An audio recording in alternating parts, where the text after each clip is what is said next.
तो हमने पिछली क्लास में क्या पढ़ा था? रिकॉल करोगे? Last class.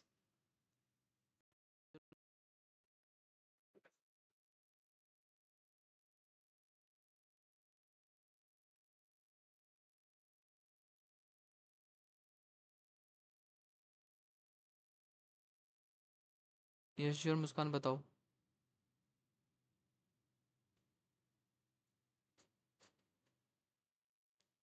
और जल्दी बताओ।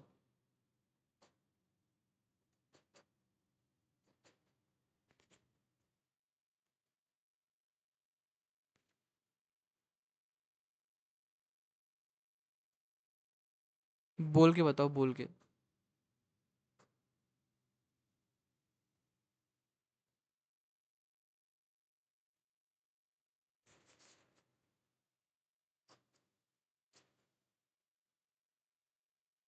अच्छा, जो लिखवाया था और चोला एम्पर समझ में आया था, नहीं आया था, हाँ या ना?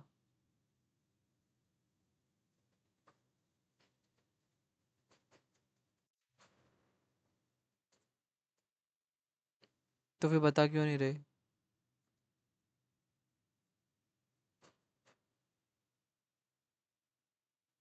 चलो कोई बात नहीं। No issues. अगर आप बताते तो आपका रिवीजन हो जाता। ठीक है, कोई दिक्कत नहीं। तो हमने लास्ट क्लास में अरब इन्वेजन करा है। ठीक है, not previous class. Last classes हमने क्या देख लिया? अरब इन्वेजन देख लिया है। ठीक है, इसके अलावा हमने देख लिया है क्या? इसकी मैंने बहुत सी लाइक समझाया भी था, साथ साथ कुछ ना कुछ लिखवाया था, बहुत कुछ लिखवाया था। ठीक है, जिससे कि आपका एक पूरा आंसर तैयार हो जाएगा। इसके अलावा हमने क्या देखा था कल? कल वाली क्लास में, फर्स्ट वाली क्लास में चोला एम्पायर का थोड़ा बहुत देख लिया था। ठीक है, और हम इसका आगे कंटिन्यू करेंगे मिलिट्री एडमिनिस्ट्रेशन से। ठीक है, लेकिन आगे बढ़ने से पहले आप लोगों को बता दूं कि हमारी आज के बाद 6 क्लासेस एक्स्ट्रा रह जाती हैं, मतलब ये और रह जाती हैं। तो मैं आप लोगों से ये पूछना चाहता हूँ कि 6 क्लासेस एक साथ करा दूं, मतलब daily daily daily next week तक ख़त्म कर दूं, या फिर 12 तारीख तक, 13 तारीख तक कंटिन्यू करूं? क्योंकि ये है, मैं थोड़ा सा लाइक मैनेज नहीं। जो हमारा लास्ट क्लास में रह गया था, चोला एम्पायर है ना।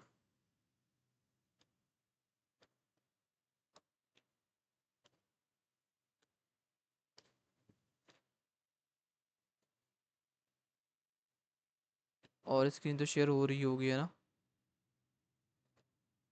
बता दो एक बार।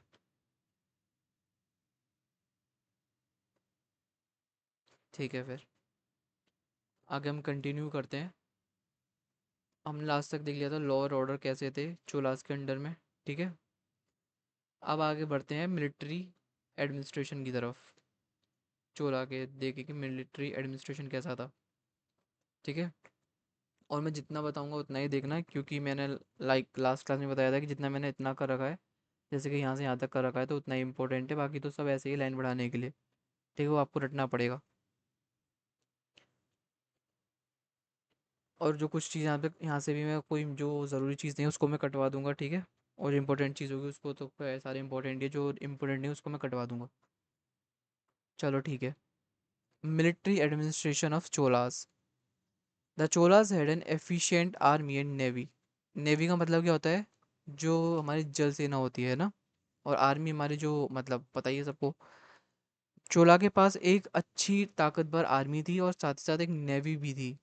ठीक है, नेवी के थ्रू ही लाइक अभी तक हमारा कोई ऐसा एम्पायर नहीं आया था साउथ में जिसके पास प्रॉपर और फिर स्ट्रॉन्ग नेवी हो। चोला हमारा अर्ली चोला आए थे, सॉरी अर्ली चोला नहीं, इम्पीरियल चोलास आए थे अर्ली मेडिवल इंडिया में। उनके पास एक अच्छी खासी नेवी भी थी। ठीक है, और एक चीज़ बता दूं, जिसने लास्ट क्लास नहीं ली थी, तो ऐसा नहीं होना कि पहले क्या हो गया, कि पहले क्या हो गया, पहले क्या हो गया। कुछ नहीं, बिल्कुल एक अलग टॉपिक है, फ्रेश टॉपिक है ये। ठीक है, ऐसा नहीं होगा कि आपको समझ में नहीं आएगा, यहाँ से भी आपको समझ में आएगा। ठीक है विदुला, वो अलग टॉपिक्स थे, उसको आप अलग से पढ़ोगे तो आपको समझ में आ जाएगा। ठीक है, और ये अलग टॉपिक है। The Chola army consisted of, Chola army में बहुत से चीज़ थी, जैसे कि हाथी थे, एलिफेंट से कम वो 6 लाख एलिफेंट थे। कैवेलरी थी। ठीक है, घुड़सवार होते हैं वो। और इन्फेंट्री थी, जो पैदल पैदल चढ़ते हैं। चलते हैं, सॉरी चढ़ते नहीं, चलते हैं, ठीक है। एग्जैक्ट नंबर हम नहीं लिख सकते, जस्ट ऐसे लिख सकते हैं अप्रोक्स 6 लाख थे, और कैवेलरी भी थी और इन्फेंट्री भी थी। Soldiers were were given proper training, soldiers को प्रॉपर ट्रेनिंग दी जाती थी। कमांडर जो हुआ करते थे, सोल्जर्स को कमांड दिया करते थे, वो अपनी रैंक को एंजॉय किया करते थे। उनकी रैंक क्या थी? नायकाज और सेनापतिज, ठीक है। और गाइज यहाँ पे कुछ समझ में ना आ रहा हो आपको कि भैया इसका क्या लिख रहा है, तो मेरे को माइक ओपन करके बता देना कि भैया मेरे को ये क्या लिख रहा है, समझ में नहीं आ रहा। जैसे कि आपको यहाँ पे कुछ लिख रहा हो, यहाँ पे सेनापति इसका ये क्या लिख रहा है, ये बेसिकली लिख रहा है कोरू मिग्गल, ठीक है, क्योंकि तमिल वर्ड्स हैं और ये पीडीएफ थोड़ी सी मिसप्रिंट हो रहा है कुछ कुछ कहीं कहीं, तो मेरे को बोल सकते हो, ठीक है।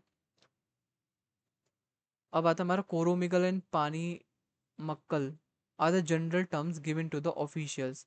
अब ये आप याद कैसे करोगे? अब ये जो टर्म्स हैं तो आपको खुद याद करना पड़ेगा, ठीक है। कोरोमिगल और पानी मक्कल, ये हमारे कुछ जनरल टर्म्स हैं जो कि हम ऑफिशियल्स को देते हैं, ठीक है, फिर ऑफिशियल्स को दिए जाते थे।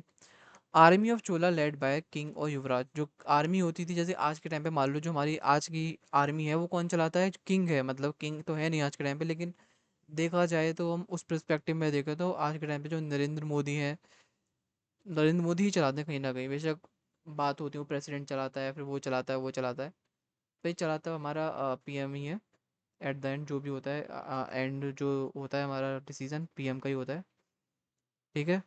जो हमारा एंड आर्मी को कौन चलाता था उस टाइम पे? किंग, राजा और युवराज चलाते थे, यानी राजा या फिर राजा का बेटा, ठीक है। रेवेन्यू सिस्टम अंडर चोलास, अब रेवेन्यू सिस्टम कैसा था चोलास के अंडर में? लैंड रेवेन्यू एक मेन सोर्स था जिससे कि इनकम आ सके। इनकम का मेन सोर्स था क्या? लैंड रेवेन्यू, ठीक है। प्रॉपर लैंड सर्वे बनाए जाते थे यहाँ पे पहले इस टाइम पे, मतलब इस अभी तक तो कुछ नहीं था लेकिन यहाँ पे स्टार्ट हो गया लैंड सर्वे करवाना, ठीक है, साउथ में। अब एक आ गया है पुरावु वारी तिन्नेक कलाम। आप कहोगे भैया इतना बड़ा टर्म कैसे याद करें? भाई याद करना पड़ेगा, क्योंकि ऐसा नहीं लिखना है आपको जैसे पूरा ऐसे ऐसे ऐसे डैश डैश करके। ये पूरा एक टर्म है, इसको मैंने जस्ट समझने के लिए, याद करने के लिए, पढ़ने के लिए ऐसे अलग अलग लिखा था, ठीक है। अगर आप लिखोगे तो ऐसे लिखोगे आप, पुरावु वारी तिनेक कलाम विकलम, ठीक है, ऐसा पूरा बड़ा रहता है। आपको पता ही है वो हमारे तमिल लैंग्वेज कितनी कॉम्प्लिकेटेड है, जिसको नहीं आती है तो उनके लिए तो ज़्यादा ही है। ये टर्म्स दिया जाता था लैंड रेवेन्यू डिपार्टमेंट को, ठीक है। याद हो जाएगा टर्म, नहीं तो कुछ ना कुछ हाथ पे लिख के ले ही जाते हैं जिसे रिमेंबर करने के लिए, ठीक है। तिनेक तिनेक कलम, कलम तो आपको पता है, मैं इतनी कलम नहीं दूंगा, मैं इतनी कलम नहीं दूंगा, कलम क्या होता है आपको पता ही होगा। नहीं तो अपने पेरेंट्स से पूछना होता है ना, चलो जब किडनैप कर लेते हैं आपने देखा होगा कि मुझे इतनी कलम चाहिए, 500 के नोट की मुझे चाहिए, उतना कलम चाहिए, सुना होगा। तो आप ऐसे याद करते हो, तिनेक कलम, पुरावू वारी तिनेक कलम। एक साथ मेरे साथ बोलो, एक बार मेरे साथ बोलो, पुरावू वारी तिनेक कलम, पूरा वू वारी तनेक कलम। अब थोड़ा एक बार लाइक दिमाग में आपको बैठ गया होगा, लेकिन याद तो नहीं होगा, लेकिन हाँ दिमाग में एक तरीके से बैठ गया हो कहीं ना कहीं जगह बना के। Agriculture was a principal occupation of the people, agriculture था मेन प्रिंसिपल, मतलब कि वही था, ऑक्यूपेशन था।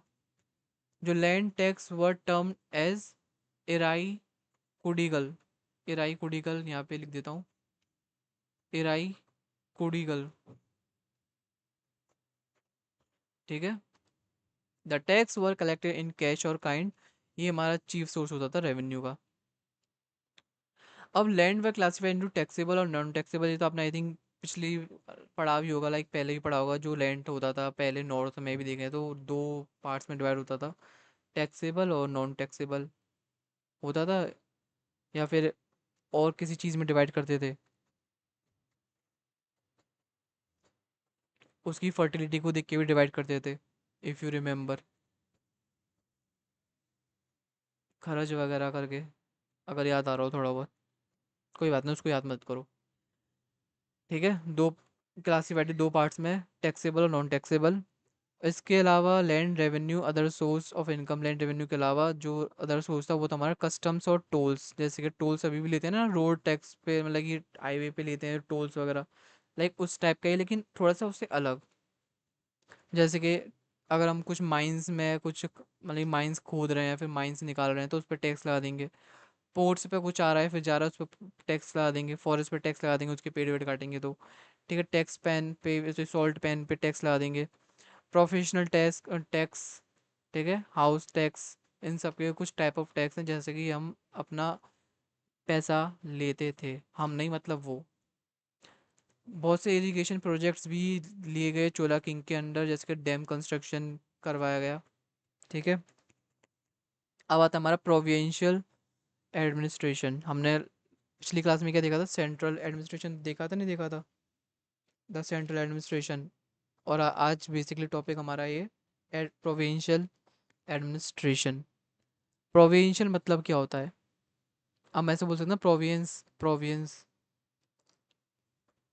ब्रिटिश ब्रिटिश प्रोविंस का प्रोविंस कितने सारे थे? थे नहीं थे, लाइक बहुत सारे स्टेट्स थे। इसको हम स्टेट्स बोल सकते हैं। ठीक है, आज के टाइम पे इसको हम स्टेट बोल देंगे।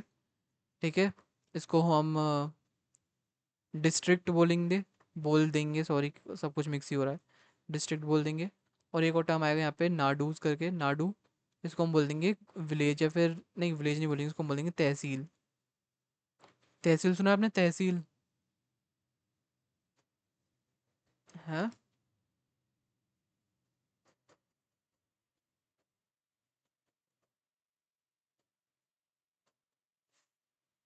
या फिर ब्लॉक?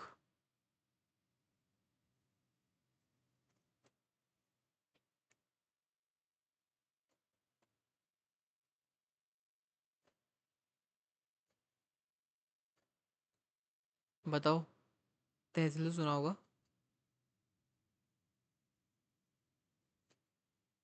ये बताया करो, मैंने मैसेज पाया था, रुक जाता हूँ तो।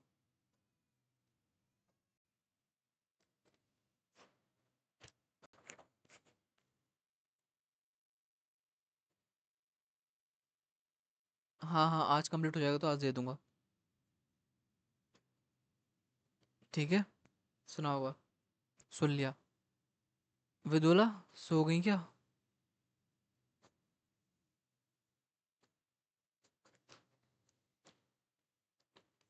ठीक है, Chola kingdom was divided into provinces. जो हमारा चोला किंगडम था, लाइक हमारा जो इंडिया है, मैं आपको आज के पर्सपेक्टिव से समझाऊँ तो ज़्यादा जल्दी समझ में आएगा। इंडिया है हमारा, जैसे कि, ठीक है, ऐसे मान लो भाई, क्योंकि मैं प्रॉपर मैप नहीं बना पाता। यहाँ पे जम्मू कश्मीर है, इधर हिमाचल प्रदेश, इधर उत्तराखंड, इधर ये, उधर वो, इधर ये, इधर बिहार, इधर वो, इधर ये वो, बहुत सारे स्टेट्स में डिवाइडेड, नहीं डिवाइडेड है पूरा हमारा कंट्री, है नहीं है? वैसे ही उस टाइम में चोला किंगडम था, लाइक इधर वाला किंगडम, नीचे वाला किंगडम, ये वाला, ये भी अलग अलग स्टेट्स में डिवाइडेड था। उसको हम बोलते हैं प्रोविंसेस, डिवाइड इनटू प्रोविंसेस। और प्रोविंसेस को बोलते थे हम मंडलम। और मंडलम आपने थोड़ा सुना सुना सा लग रहा है, सुना है, सुना थोड़ा लग रहा है भाई, सुना सुना सा लग रहा है मंडलम।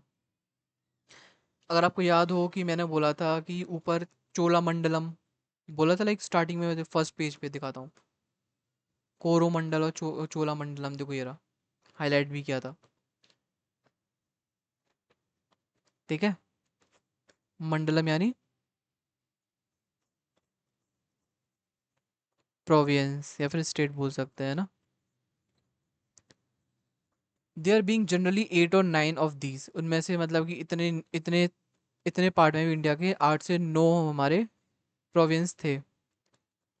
Each Mandalam was divided into Valanadus. जैसे आज के टाइम पे जो हमारे लाइक कंट्री है, कंट्री स्टेट में डिवाइडेड है, और स्टेट डिस्ट्रिक्ट्स में, है ना, और डिस्ट्रिक्ट तहसील है, ब्लॉक्स में, ऐसे अलग अलग नीचे नीचे विलेज में फिर जाता है, जैसे चला जाता है ना।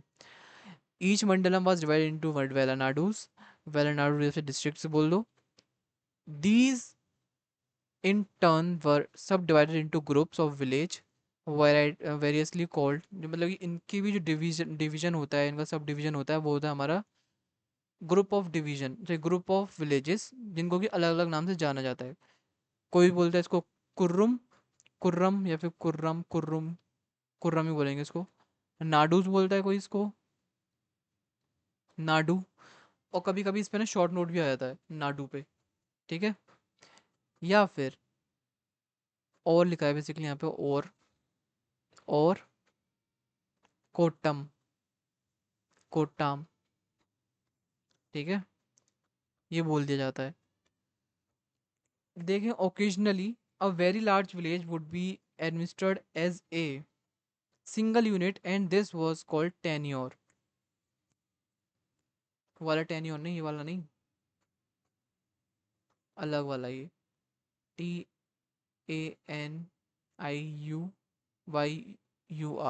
ठीक है, ये वाला।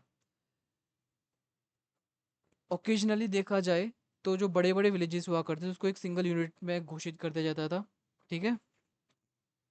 और जो एडमिनिस्ट्रेटिव बेसिकली इतना ही है, तो यहाँ पे लिखा हुआ है, वैसे इतना पढ़ना चाहो तो काफ़ी है, लेकिन इसके आगे कुछ भी चीज़ नहीं है, आधा अधूरा है जो भी चीज़ें लिखी गई है, ठीक है।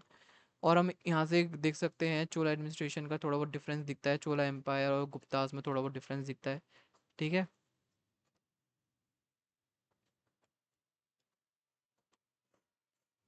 अब आता है हमारा नेक्स्ट सब टॉपिक, जनरल असेंबली। गाइस इसको छोड़ दोगे कोई इशू नहीं है, ऐसा नहीं है कि इसको करना ही करना है, तो यहाँ पे वैसे भी कट लगा हुआ है, अगर आपको दिख रहा हो तो ऐसे ऐसे करके इतना ही करो, फालतू के इससे आगे कन्फ्यूजन होगी आपको, ठीक है। जो नहीं कह रहा कि आप ऐसे सोच रहे हो भैया इतना ही सही है, इतना मतलब पूरा ही सही है, इतना क्या करेंगे, क्योंकि आप एग्जाम में पूरा सब कुछ नहीं लिख पाओगे। जो इंपॉर्टेंट चीज़ है वो सही है ना, फालतू की ये थोड़ी है कि सब कुछ लिखोगे, क्योंकि अगर आप फालतू की चीज़ लिखने लग गए तो फिर आप दूसरे क्वेश्चन के लिए कैसे बचेगा टाइम। अब देखो यहाँ पे आते हैं इंपॉर्टेंट टर्म्स, और, सभा, नगरम्स, महासभा भी आता है, लेकिन यहाँ पे नहीं है अभी, कोई और नहीं दिखाएंगे। General assemblies included most of the local residents and were three categories, इनमें तीन कैटेगरीज थे। उर, उर मतलब होता है असेंबली ऑफ कॉमन विलेजर्स, या बोल सकते हैं इसको अ, जो टैक्स पे करते थे वो रेसिडेंट्स, ठीक है, उनको बोलते हैं बेसिकली, जो कि ऑर्डिनरी विलेजर्स हुआ करते थे, ठीक है।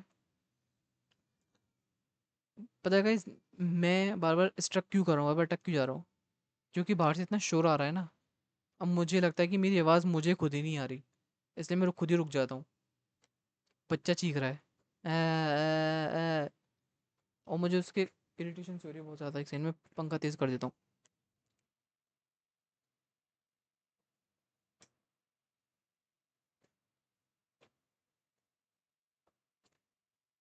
हाँ। सुनो, अब क्या कहाँ पे थे हम। उर बेसिकली क्या होता है, असेंबली ऑफ कॉमन विलेजर्स होता है, ठीक है, जो कि एक टैक्स पेइंग लोग होते हैं। ये होते हैं हमारे नॉन ब्राह्मण्स विलेजेस का जनरल बॉडी होता है ये, ठीक है। जैसे आज के टाइम का ग्राम सभा मीटिंग जिसमें सब आम विलेजर्स होते हैं, ठीक है। इसके अलावा the sabha was restricted to the Brahmins of the village.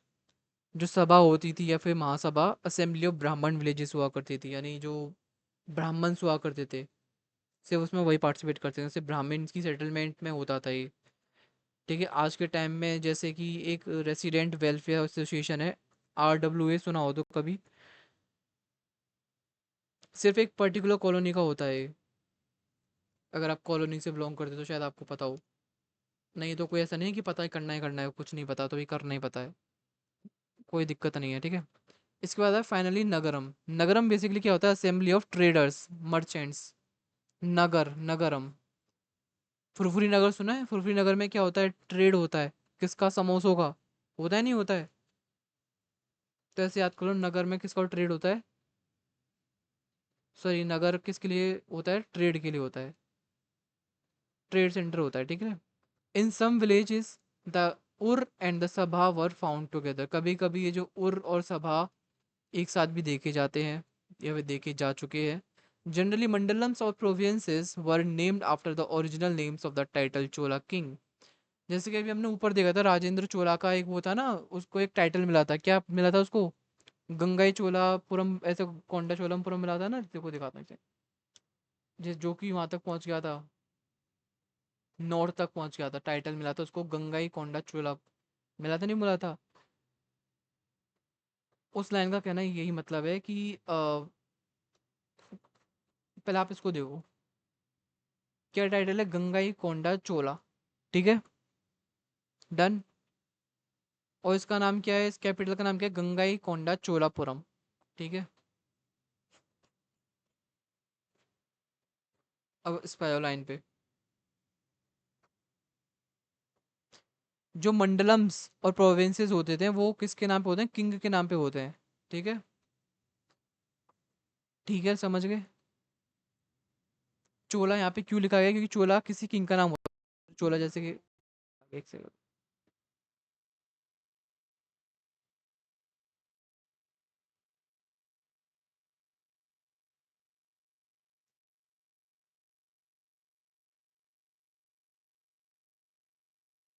कहाँ पे थे?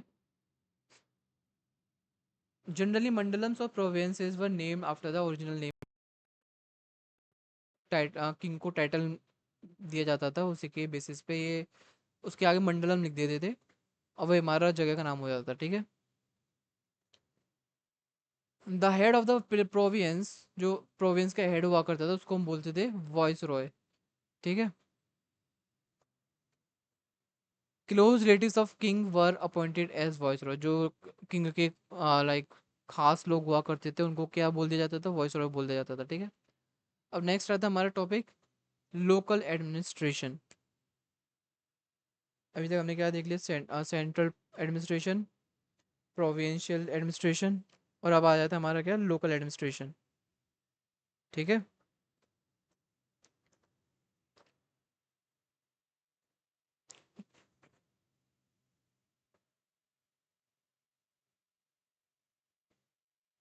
हम्म, most Chola administration was a local administration at the district, towns and village level. एक सबसे इंपॉर्टेंट फीचर क्या था चोला एडमिनिस्ट्रेशन का? वो था हमारा लोकल एडमिनिस्ट्रेशन, जो कि डिस्ट्रिक्ट, टाउन्स और विलेज लेवल पे था। ठीक है, अभी क्या लिखा हुआ है? उत्तम मैरोर।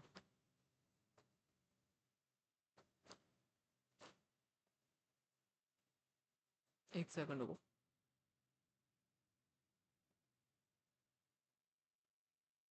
उत्तम मैरोर, यहाँ पे उसकी स्पेलिंग।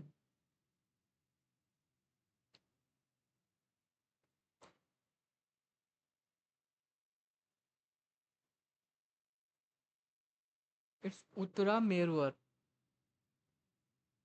ये एक इंस्क्रिप्शन का नाम है। ठीक है, inscription speak much about the Cholas administration. ये चोला एडमिनिस्ट्रेशन के बारे में बताता है। ये इंस्क्रिप्शन का नाम है, इसको याद रखना। ठीक है, उत्तरा मेरूर। भाई थोड़ा सा बोरिंग लग रहा होगा, आई नो, लेकिन जब आप इसको याद कर लोगे ना, रट जाएगा आप लोगों को, तो शायद इजी लगेगा ये। Village autonomy was most unique feature of the Chola administration system. ठीक है, और इसमें देखो कोई भी इतना हार्ड वर्ड है नहीं, लेकिन हाँ हार्ड जो वर्ड है वो आपको याद करना ही पड़ेगा। इसका मैं उत्तरा मेरोर का मतलब नहीं समझा सकता, इसका बेसिकली लिटरल मीनिंग क्या होता है, या फिर मैं इसका लिटरल मीनिंग नहीं बता सकता कि इसका लिटरल मीनिंग नगरम का लिटरल मीनिंग क्या होता है जिससे कि वो ड्राइव हुआ है। हो सकता है कि किसी ना किसी पे हो, लेकिन मैं नहीं बता सकता। उस लेवल पे जाके नहीं पढ़ा सकता, एकदम नीचे वाली लेवल पे, उससे नीचे वाली लेवल पे नहीं, ऊपर वाली लेवल पे। अब आता है हमारा nadus. Nadu was one of the most important administrative unit of the Cholas. Nadus had representative assembly. The head of the Nadus were called Nattars. अब ठीक है, NATAN,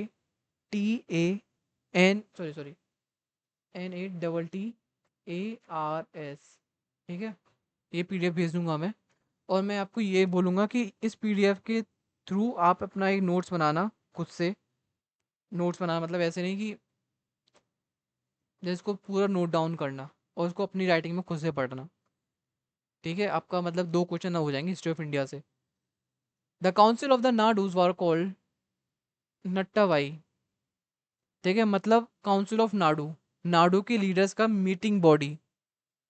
ठीक है, representative of the Nattavais and the Nattars promoted agriculture. ये promote करते थे agriculture को, ये दोनों के दोनों मीटिंग्स, मतलब ये काउंसिल ऑफ नाडू और नाटर्स हुआ करते थे, ये प्रमोट करते थे agriculture. They also took care of production of the people and tax collection.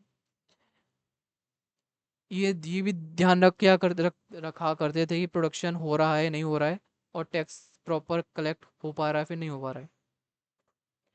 अब आता है हमारा village administration. The lowest unit of the Chola administration was the village unit. जो सबसे निचला होता है, निचला पार्ट होता है, सबसे लोअर, सबसे बॉटम वाला, वो होता है हमारा village unit. The entire responsibility of the village administration was of the village assembly called ग्राम सभा। ग्राम सभा तो आप सभी जानते होंगे आज के टाइम पे भी, है ना। दे maintain law and order in every village. ये किसके रिस्पॉन्सिबल होते थे, जिससे कि वो लॉ और ऑर्डर विलेज लेवल पे मेंटेन कर सकें। ब्राह्मण सेटलमेंट वाज कॉल्ड, जो ब्राह्मण सेटलमेंट्स हुआ करते थे उसको बोलते हैं चतुर्वेदी मंगलम।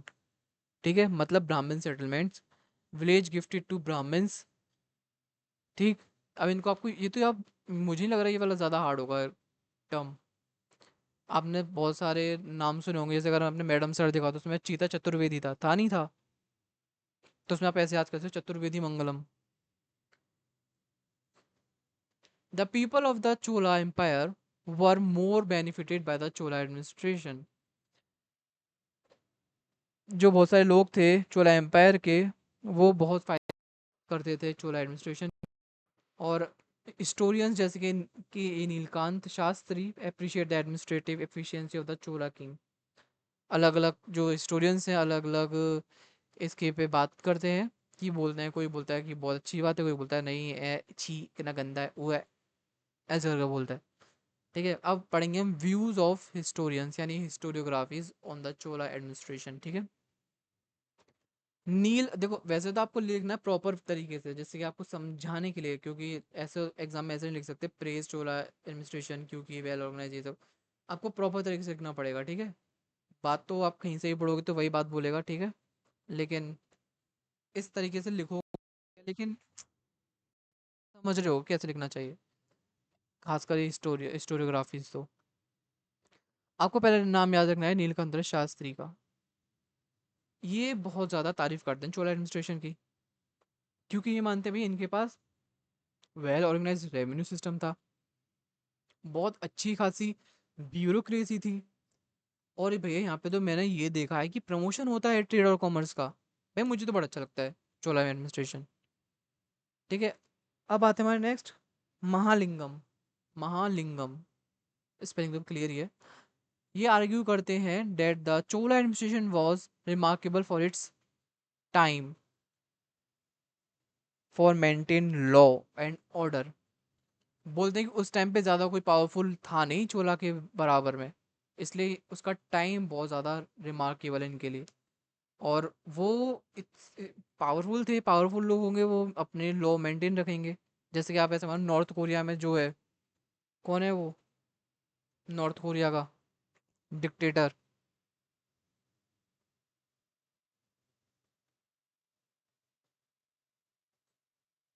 किंग जोंग उन, जो फुटबॉल जैसी शक्ल का है, या फिर जिसकी शक्ल फुटबॉल जैसी है। हाँ हाँ वही। ठीक है ठीक है ठीक है, दोनों भेजूंगा मैं। हाँ वो मोटू वही वाला। अब वो इतना पावरफुल है उसके एरिया में, तो जैसे ही वो बोलता है वही सच होता है। सच होता है मतलब वही मानना पड़ता है लोगों को। भाई आपको अपने घर में एकदम टॉप में डेली साफ करनी है, मेरे पापा और मेरे दादाजी की तस्वीर है, और हर एक घर में होनी चाहिए, हर एक स्कूल, हर एक इंस्टीट्यूट, हर एक जगह होनी चाहिए। आपको उनके बारे में ये पढ़ाना है। लाइक मैंने अभी नॉर्थ कोरिया के एक दो व्लॉग्स देखे थे, अभी नहीं मतलब अप्रैल वगैरह में देखे थे। तो इतना लाइक अच्छा है नॉर्थ कोरिया, मतलब वैसा अच्छा नहीं है लेकिन लॉ और साफ सफाई में देखा जाए तो काफ़ी साफ सुथरा है। हो सकता है कि वो उस टाइम वैसे अलाउ तो नहीं करते हैं बाहर के लोगों को आने के लिए, लेकिन उस टाइम अलाउ किया था मैराथन के लिए। तो जब मैंने देखा था, छोड़ो, नॉर्थ कोरिया पे नहीं, मैंने चोला एम्पायर वापस आ जाते हैं। ठीक है। और ये मतलब इसके लिए प्रेज़ करते हैं, बहुत तारीफ़ करते हैं, कलेक्टेड रेवेन्यू एफिशिएंटली, यहाँ पे रेवेन्यू भी कलेक्शन बहुत अच्छी तरीके से होता है। अब आता है यहाँ पे क्रिटिक, बुराई भी होती है यहाँ पे, ऐसा नहीं बुराई नहीं हो रही, ये बुराई करते हैं डीडी कोसाम्बी।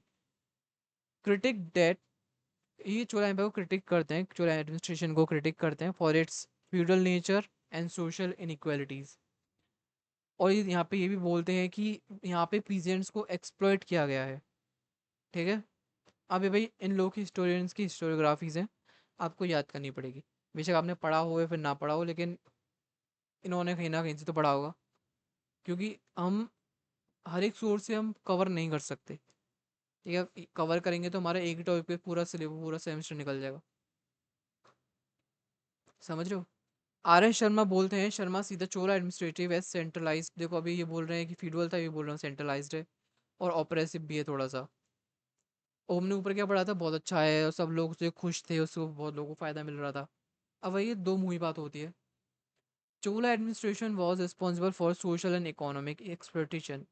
ये यहाँ पे देखो, ये मार्क्सिस्ट होंगे ज़रूर जहाँ पे कि एक्सप्लोइटेशन की बात कर रहे हैं। ठीक है, एक्सप्लोइटेशन हो रहा है सोशल और इकोनॉमिकली। बीडी चट्टोपाध्याय बोलते हैं highlights the Chola exploitative policy including heavy taxation बताते हैं, लेबर डिमांड्स बताते हैं, control over resource and trade भी बताते हैं, इनका ये सब बताते हैं। यहाँ पे सब एक्सप्लोइटेशन होता था बहुत गंदी तरीके से। ठीक है। कंक्लूजन फिर वही है कि लोग बड़े खुश थे, चोला एम्पायर अच्छा था, और यहाँ पे अलग अलग असेंबलीज थी, नाडूज थे, ये थे वो थे, डेमोक्रेसी अच्छी थी, ये सारी कुछ चीज़। ठीक है। और बहुत ज़्यादा स्टेबल था, बहुत ज़्यादा प्रॉस्पर रहा ये काफ़ी सेंचुरी तक।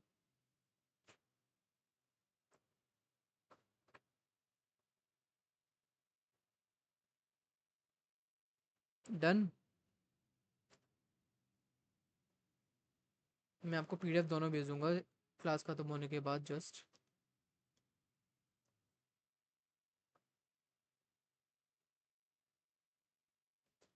अब आपको नींद से जागना पड़ेगा। अब हम मॉडर्न वेस्ट में जा रहे हैं। नींद से जाग जाओ, थोड़ा सा एक्टिव हो जाओ। Rise of modern West one. जाग गए।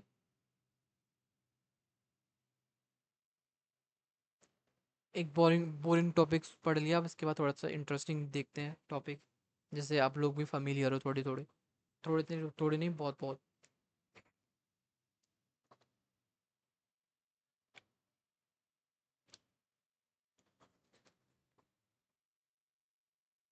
टॉपिक क्या हो सकता है बताओ, चलो गैस करो।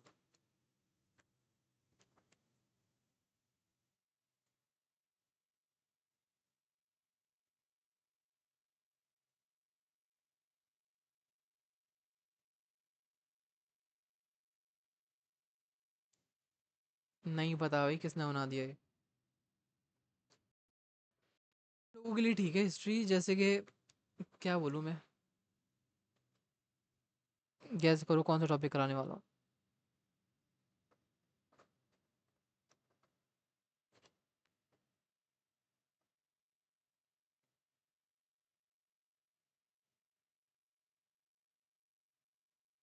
वेटिंग वेटिंग, जल्दी बोलो, जल्दी जल्दी जल्दी। कुछ नहीं, बता दो।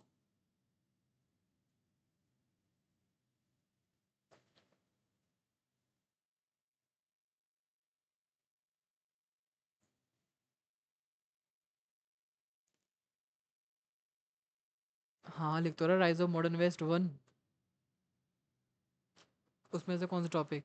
चलो एक क्वेश्चन पूछता हूँ, जिससे कि क्या पता आपको आइडिया लग जाए।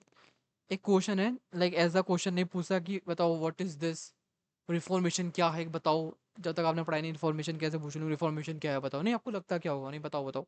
वैसा नहीं, जैसे एक ऐसा क्वेश्चन है नॉर्मल सा। अगर आपको बोला जाए कि आप एक ऐसी दुनिया में जीते हो जहाँ सब लोग सिर्फ एक ही किताब पढ़ें और उससे क्वेश्चन करना मना हो, तो आपको कैसा लगेगा।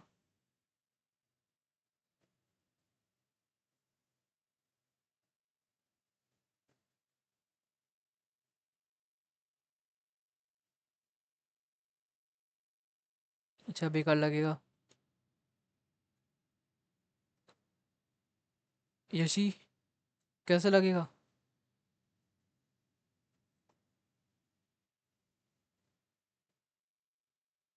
क्वेश्चन दोबारा बोलूं?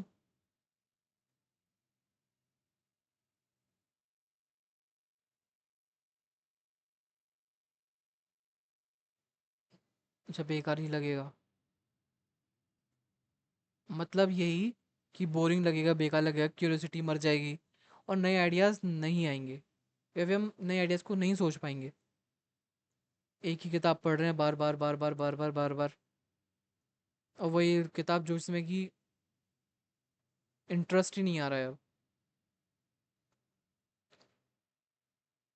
अब मैंने ये क्वेश्चन क्यों पूछा, जिससे कि मैं आपको बताऊं, मिडल एजेस थे ना यूरोप में, काफ़ी हद तक ऐसा ही था, और रेनाइसेंस ने इस थिंकिंग को तोड़ दिया।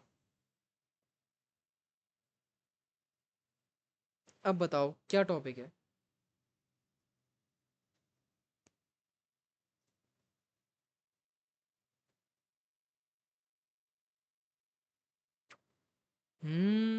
बहुत तेज हो गए हैं बच्चे भी। ध्यान, अब ध्यान से सुनते हैं। पता चल गया भैया ना, पहले क्वेश्चन आंसर बताते हैं फिर क्वेश्चन पूछते हैं। बढ़िया। और एक दूसरा क्वेश्चन पूछ रहा हूँ मैं, उसका आंसर देना जल्दी से। आपके हिसाब से इंसान की ज़िंदगी ज़्यादा इम्पोर्टेंट है, या सिर्फ आफ्टर लाइफ यानी मरने के बाद की लाइफ अच्छी है? हा हा हा हा। ये तो है ही है, मैं तो आपको पहले ही बता दिया, फर्स्ट डे में अनसीन पैसेज हूँ मैं।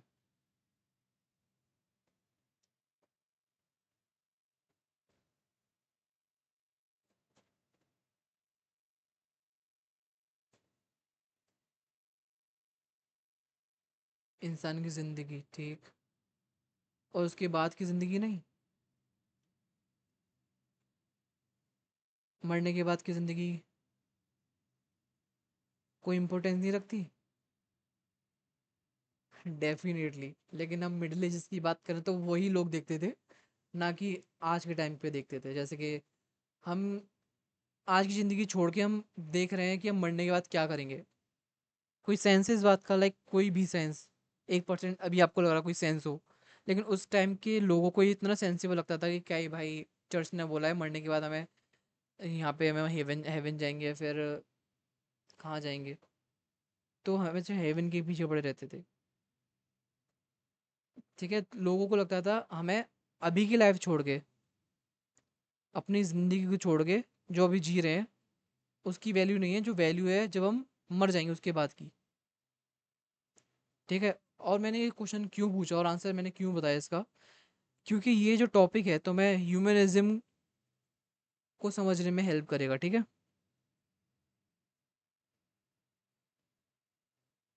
ठीक है, ह्यूमनिज्म एक टर्म आएगा आगे चेन्नई सेंस में, तो आपको समझने में थोड़ा इजी हो जाएगा। चलो कोई बात नहीं, अब वापस आते हैं, स्टार्टिंग से स्टार्ट करते हैं एकदम बिल्कुल। मैं एक छोटा सा इंट्रोडक्शन दूंगा रेनेसेंस का। रेनेसेंस बेसिकली मतलब क्या होता है रेनेसेंस का, कोई बताएगा? रेनेसेंस, रेनिसा,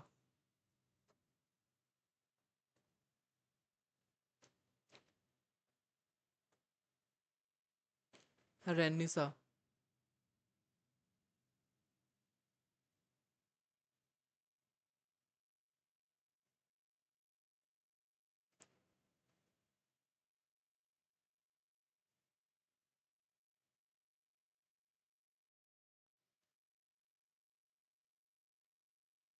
कहाँ चले गए?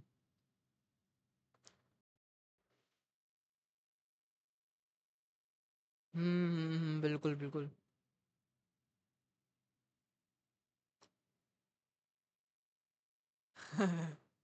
हाँ बिल्कुल सही है।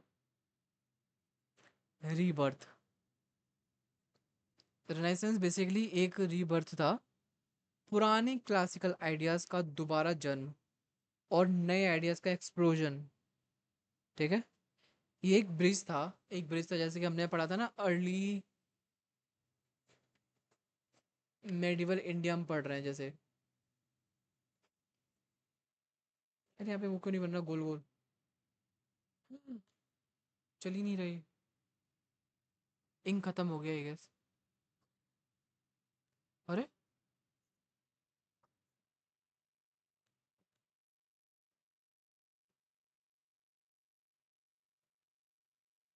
यहाँ पे नहीं चल रही है।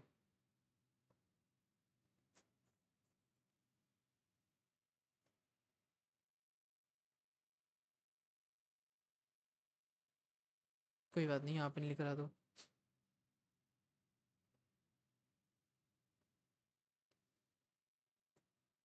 कुछ चल ही नहीं रहा इधर साइड।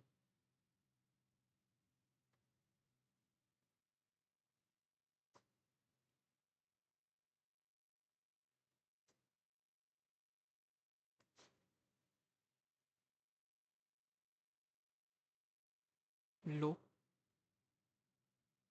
हा हा हा। मेहनत नहीं करेगा। दोबारा लिख के। अर्ली मेडिवल इंडिया किसका एक ब्रिज है? एंशियंट का और मेडिवल का, है ना? वैसे ही रिनाइसेंस एक तरह का ब्रिज है यूरोप को, जो कि मिडिल एज से मॉडर्न एज में ले गया था। ठीक है। अगर मान लो किसी को हिस्ट्री में ज़्यादा इंटरेस्ट नहीं है, तो क्या उसे वो ऑप्शनल लेना चाहिए? देखो, जितना मैंने अभी तक लाइक बताऊं अपना मेंटोरशिप प्रोग्राम करे मैंने नहीं करे, मैंने अटेंड करे हैं जो, उसमें यही बताते हैं ऑप्शनल वही करना जिसमें आपका इंटरेस्ट हो। ठीक है। सबसे पहला क्राइटेरिया होता है आपका ऑप्शनल चूज करने का जिसमें आपका इंटरेस्ट हो बहुत ज़्यादा। जब उन्होंने ये बोला इंटरेस्ट हो, तो मैंने सोचा मेरा तो इंटरेस्ट ही नहीं है किसी चीज़ में।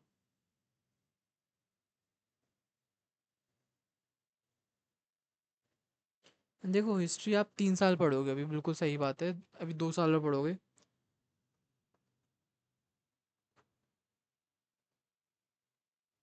इंटरेस्ट भी मेरी चीज़। अगर हम देखें तो हिस्ट्री हमने थोड़ी बहुत पढ़े हैं, तो थोड़ी बहुत हम कहीं ना कहीं फेमिलियर हो ही गए हैं, है ना? हिस्ट्री से थोड़ा बहुत उसको हम जानने लगे हैं, थोड़ा बहुत, लाइक थोड़ा बहुत, ज़्यादा नहीं, थोड़ा बहुत। और हम देखेंगे कि यूपीएससी में most of the Indian history से आता है। वर्ल्ड हिस्ट्री का भी आता है लेकिन ज़्यादा पार्ट नहीं आता, लेकिन जो ज़्यादा पार्ट आता है वो इंडियन हिस्ट्री का आता है। कि ड्यू जितनी डेप्थ, ड्यू जितनी डेप्थ नहीं आती, उससे भी ज़्यादा आती है, ऐसा बोलो।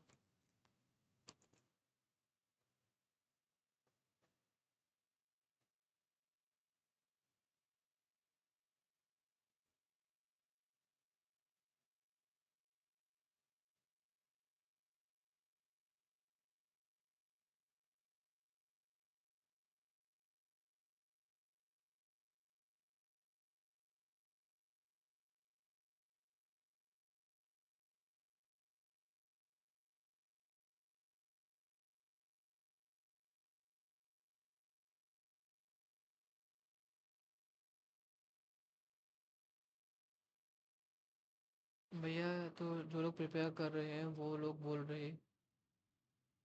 अभी कौन आया था? ये क्या हो गया? नेटवर्क गया। वेट। अच्छा, हम ह्यूमनिज्म के बारे में देख रहे थे। मैं सोच रहा हूँ ह्यूमनिज्म की क्लास जल्दी से फिनिश करते हैं, फिर बात करते हैं। पहले ह्यूमनिज्म कंप्लीट कर लेते हैं, ठीक है? सर, ह्यूमनिज्म का रेनेसांस। आपको पहले मैं कुछ कुछ चीज़ें समझा रहा हूँ, उसको ध्यान से समझना, ठीक है? हम इसमें क्या क्या समझने वाले हैं, सुनो, मैं कुछ चीज़ दिख रहा हूँ यहाँ पे, उसको ध्यान से पढ़ना पहले। ठीक है? ताकि मैं फ्लो चार्ट बना रहा हूँ। रेनाइंस में हम क्या क्या पढ़ेंगे? एक सेकंड रुको।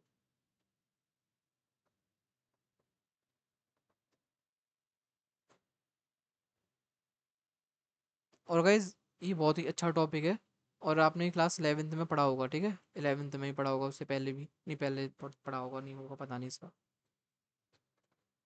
लेकिन जो मैं बोल रहा हूँ उसको ध्यान से सुनना। अभी मैं एक फ्लो चार्ट बना रहा हूँ। देखो ऐसा है कुछ। Medieval Europe.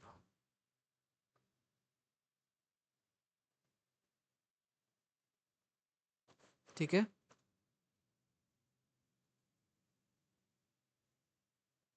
Problems of middle ages.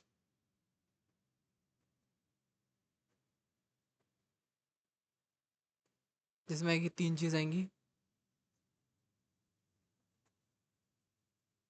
Feudal system. Gas को लिखना साथ साथ, ठीक है। Feudal system. No questioning.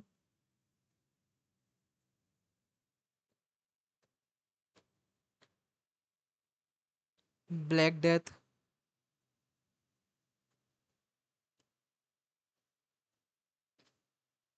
Guys जब तक मैं ये लिख रहा हूँ, जब तक ब्लैक डेथ क्या है, मैं थोड़ा सर्च कराऊँ ब्लैक ब्लैक डेथ।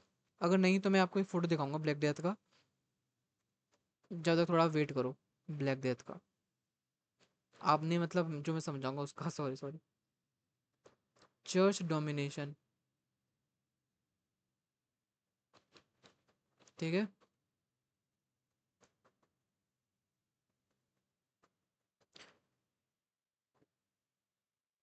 इसके बाद हम पढ़ेंगे न्यू फैक्टर्स। प्रॉब्लम्स। अरे यार ये टेढ़ा ही क्यों जा रहा है।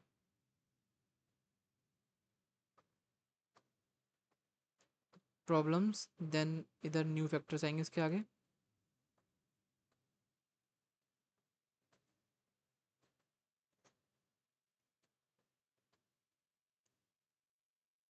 लिख रहे हो ना।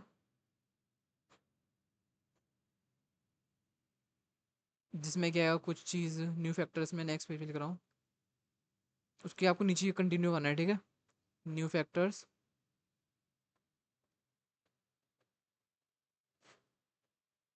क्रूसेड्स। क्रूसेड से आप थोड़ा हो गए। इससे हमारे कांटेक्ट हुआ ईस्ट से।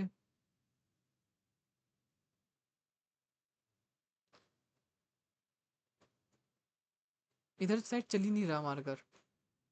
देखो चल गया चल गया। ईस्ट। क्या हो गया, इधर चल क्यों नहीं रहा। ईस्ट है ये।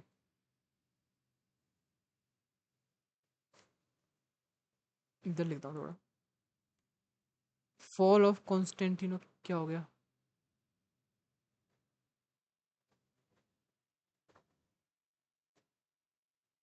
आप इसको लिखो ना, ज़्यादा फायदे में रहोगे।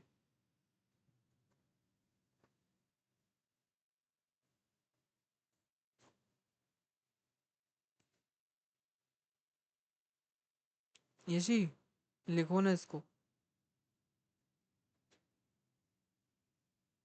राइटिंग भी इतनी साफ नहीं आ रही कि इसको शेयर किया जाए।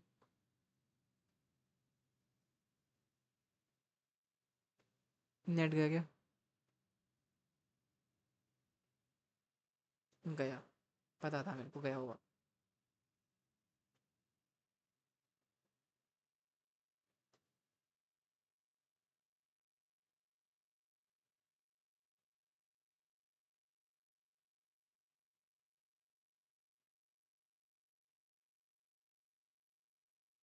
Hello hello hello. ये दिमाग खराब कर रहा है मेरा इंटरनेट आज।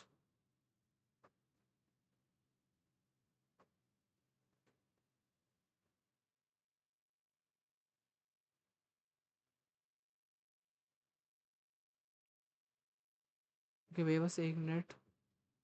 स्क्रॉल डाउन कर देना, एक सेकंड को स्क्रॉल डाउन कर देता हूँ। अरे यार यूट्यूब क्यों ओपन हो जाता है बार बार। देखो आपको ऐसा करना है मेडिवल यूरोप। इसको मैं समझाऊंगा अभी, ठीक है। मेडिवल यूरोप में आप लिख सकते हो मिडिल एज।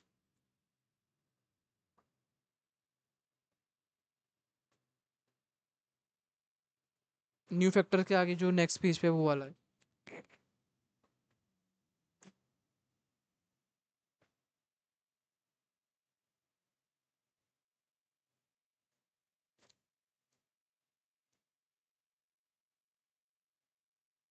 ठीक है।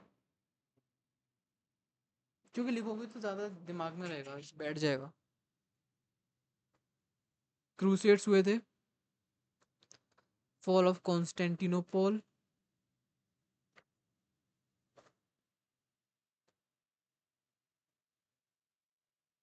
कॉन्स्टेंटिनोपल। कॉन्स्टेंटिनोपल कब हुआ था? 1453 में। ठीक है। इसमें देखेंगे स्कॉलर्स थे जो मैन्युस्क्रिप्ट को लेके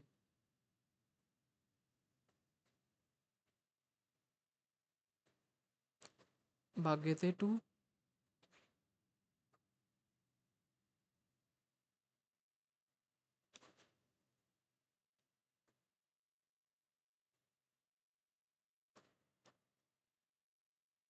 बे बड़ा हो गए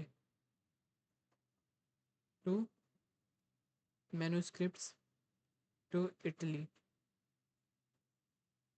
ठीक है, अब इसको छोटा कैसे करते हैं?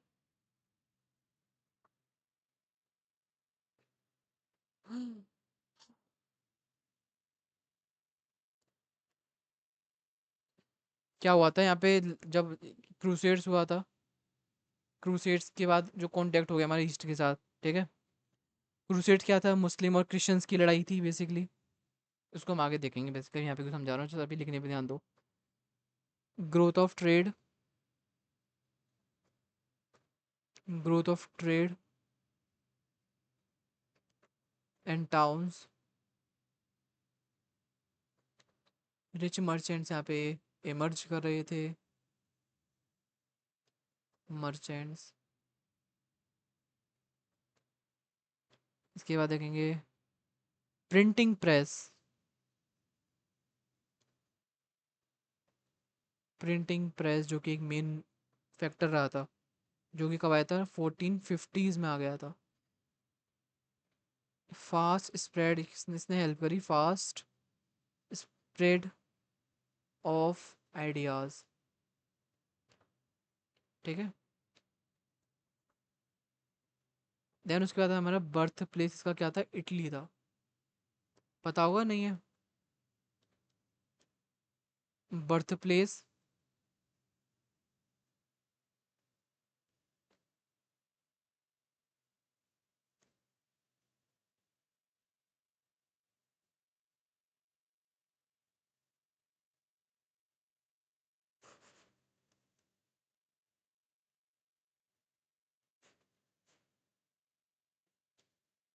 वो हमारा क्या था? इटली। ठीक है। इटली में क्या क्या थे? फ्लोरेंस,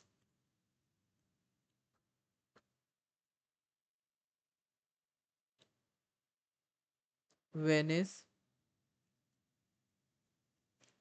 रोम,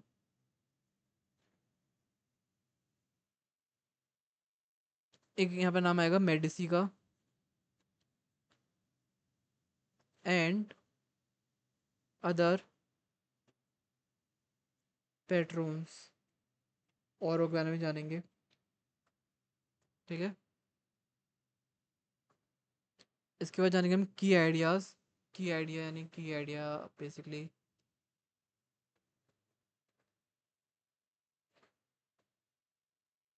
की आइडिया क्या क्या थे इसके? क्या हो गया?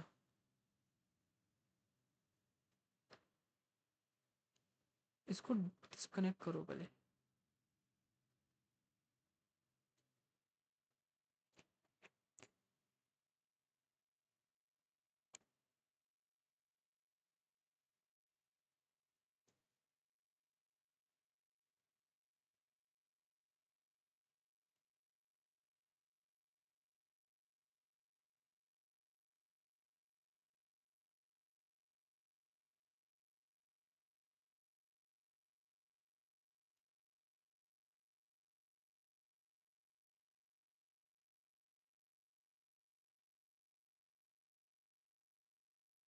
Hello hello hello. Am I audible? सारे चैट्स चले गए ऊपर की, मुझे कुछ भी दिखाई नहीं दे रहा। अबे क्या हो रहा है ये?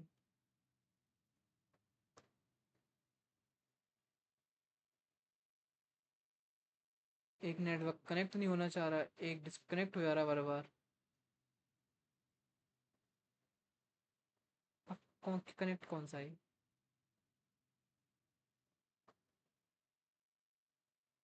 आवाज आ रही है अभी? स्क्रीन हट रही है अभी स्क्रीन? है screen?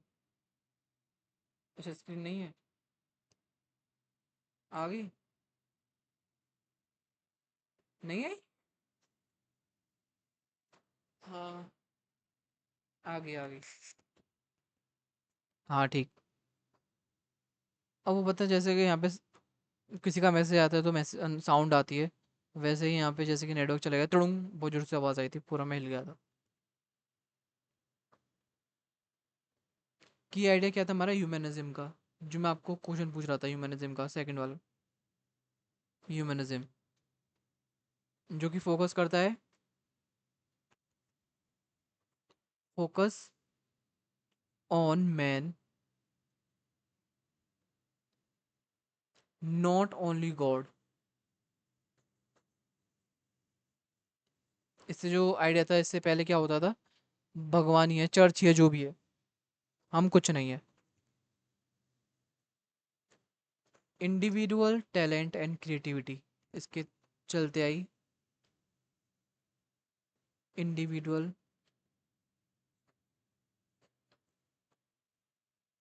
Talent.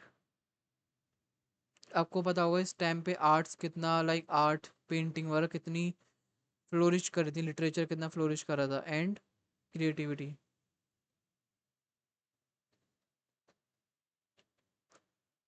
Education and classical learning.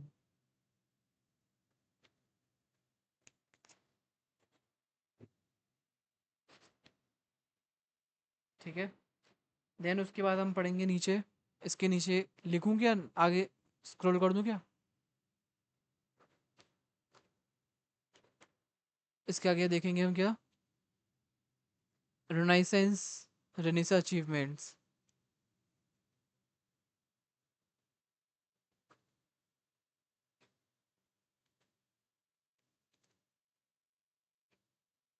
Achievement देखेंगे रेनाइसेंस के। ठीक है, किस किस में देखेंगे हम, आर्ट, लिटरेचर, साइंस और architecture.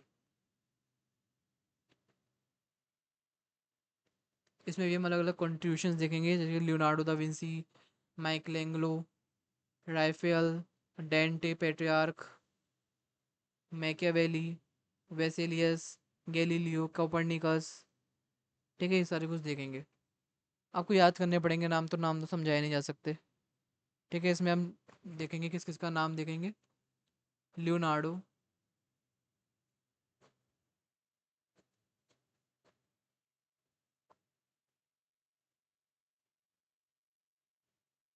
Leonardo da Vinci,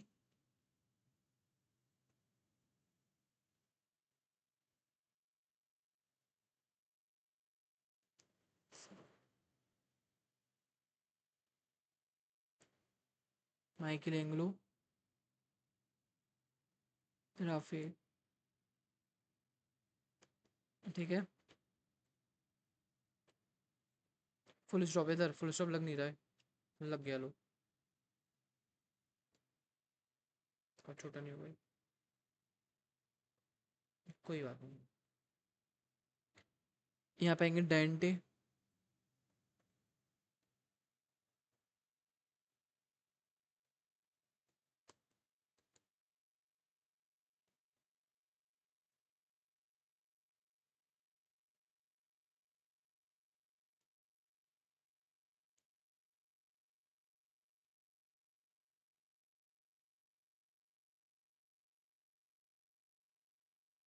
Petrarch, Machiavelli. देखो यहाँ पे अभी भी नहीं हो रहा।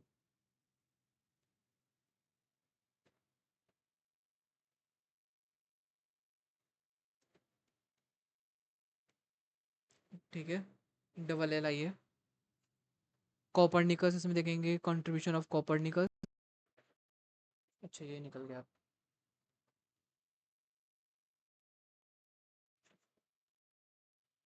कोपरनिकस।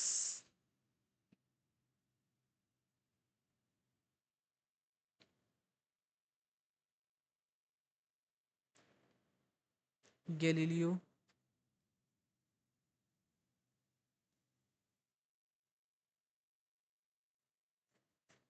अरे यार,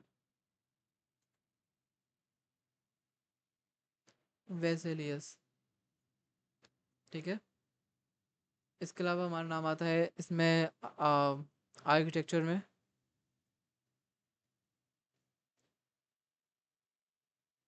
ब्रूने, लेशी, डोम।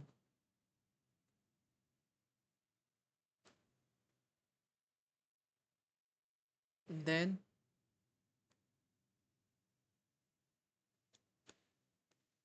इसके नीचे जाके आपको जाना है क्या, स्प्रेड टू नॉर्थर्न यूरोप। ये आपको सारी इवेंट्स पता चल रहे हैं इससे फ्लोर चार्ट से। ठीक है, पहले क्या हुआ, फिर उसके बाद क्या हुआ, उसके बाद क्या हुआ।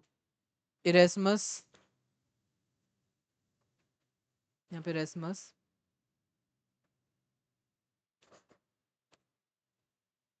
इरेस्मस जिन्होंने कि ह्यूमनिज्म दिया, या फिर ह्यूमनिज्म पे उन्होंने बहुत ज़्यादा कंट्रीब्यूशन दिया। Humanism, humanism is a type of philosophy guys, philosophy एक तरीके की। ठीक है, कंफ्यूज मत होना, ह्यूमनिज्म और रेनेसांस क्या एक जैसा है? नहीं, बिल्कुल एक जैसा नहीं है।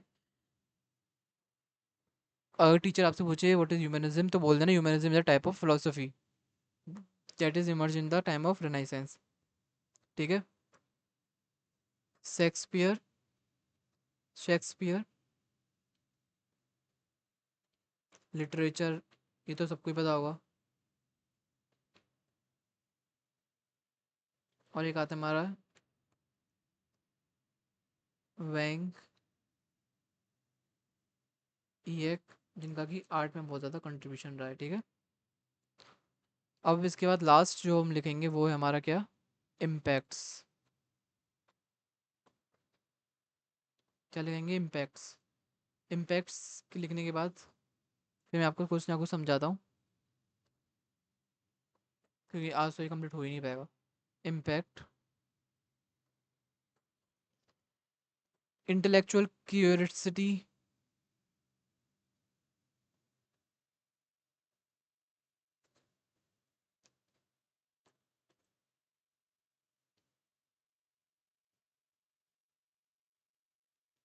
एंड क्वेश्चनिंग इमर्ज हुई।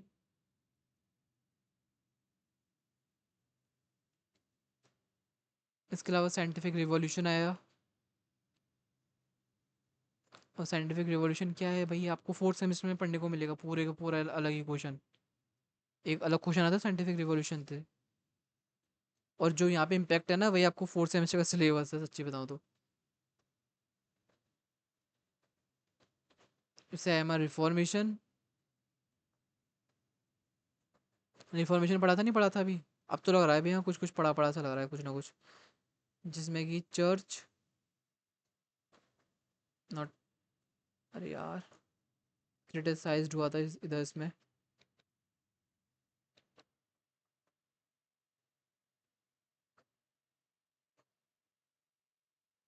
Then rise of modern states.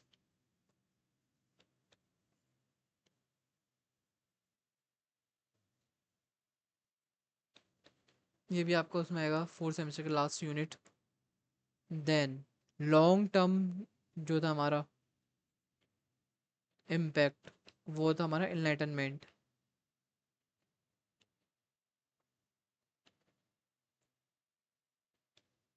And modern age. जैसे भी हमने देखा कि ये एक ब्रिज है मिडल एजेस से मॉडर्न एजेस का यूरोप में। ठीक है। आपको जो पढ़ना है फोर्थ सेमेस्टर में, एक साइंटिफिक रिवॉल्यूशन पढ़ना है, ये पढ़ना है और ये पढ़ना है, लाइक 3 क्वेश्चन करने हैं यहाँ से। ठीक है। अच्छा, वापस जाऊँ क्या, कुछ रह गया क्या?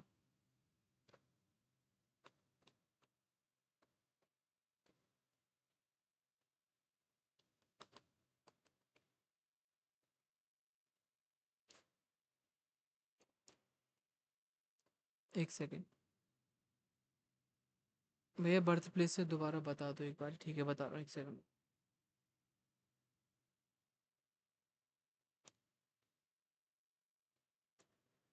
मैं पूरा दिखा देता हूँ एक बार, देख लो, क्योंकि मैं इस बीच में समझाऊंगा तो फिर आप लिखोगे फिर। ब- ब- गए आप समझ रहे हो आपको कैसे लिखना है? आपको डायरेक्ट इस तरीके से लिखना है, नीचे नीचे करके एरो करते हो, जितना मैंने आगे आगे लिखा है आपको नीचे नीचे बढ़ाते जाना है, ठीक है? Got it? वो मैंने अलग अलग पेज में चला गया, देखो यहाँ पे ये लिख रहा है, यहाँ पे ये लिख रहा है, आपको नीचे नीचे करते जाना है। इसके बाद ये, इसके बाद ये, इसके बाद ये, ठीक है?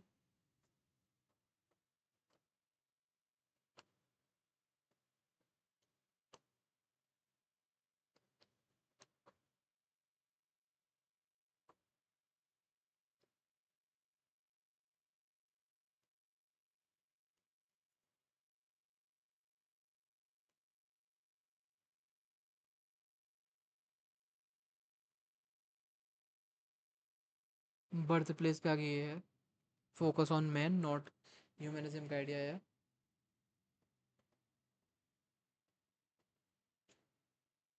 भैया फ्लोरेंस वेनिस रोम क्यों लिखा है इसमें? कुछ रोल था क्या प्रिंटिंग प्रेस का? हाँ हाँ, बिल्कुल था।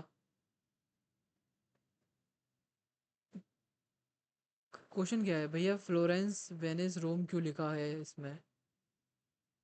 भाई प्रिंटिंग प्रेस का तो बहुत बड़ा रोल था, और फ्लोरेंस क्यों लिखा है क्योंकि फ्लोरेंस से ही हमारा रिनाइसेंस ओरिजिन हुआ था।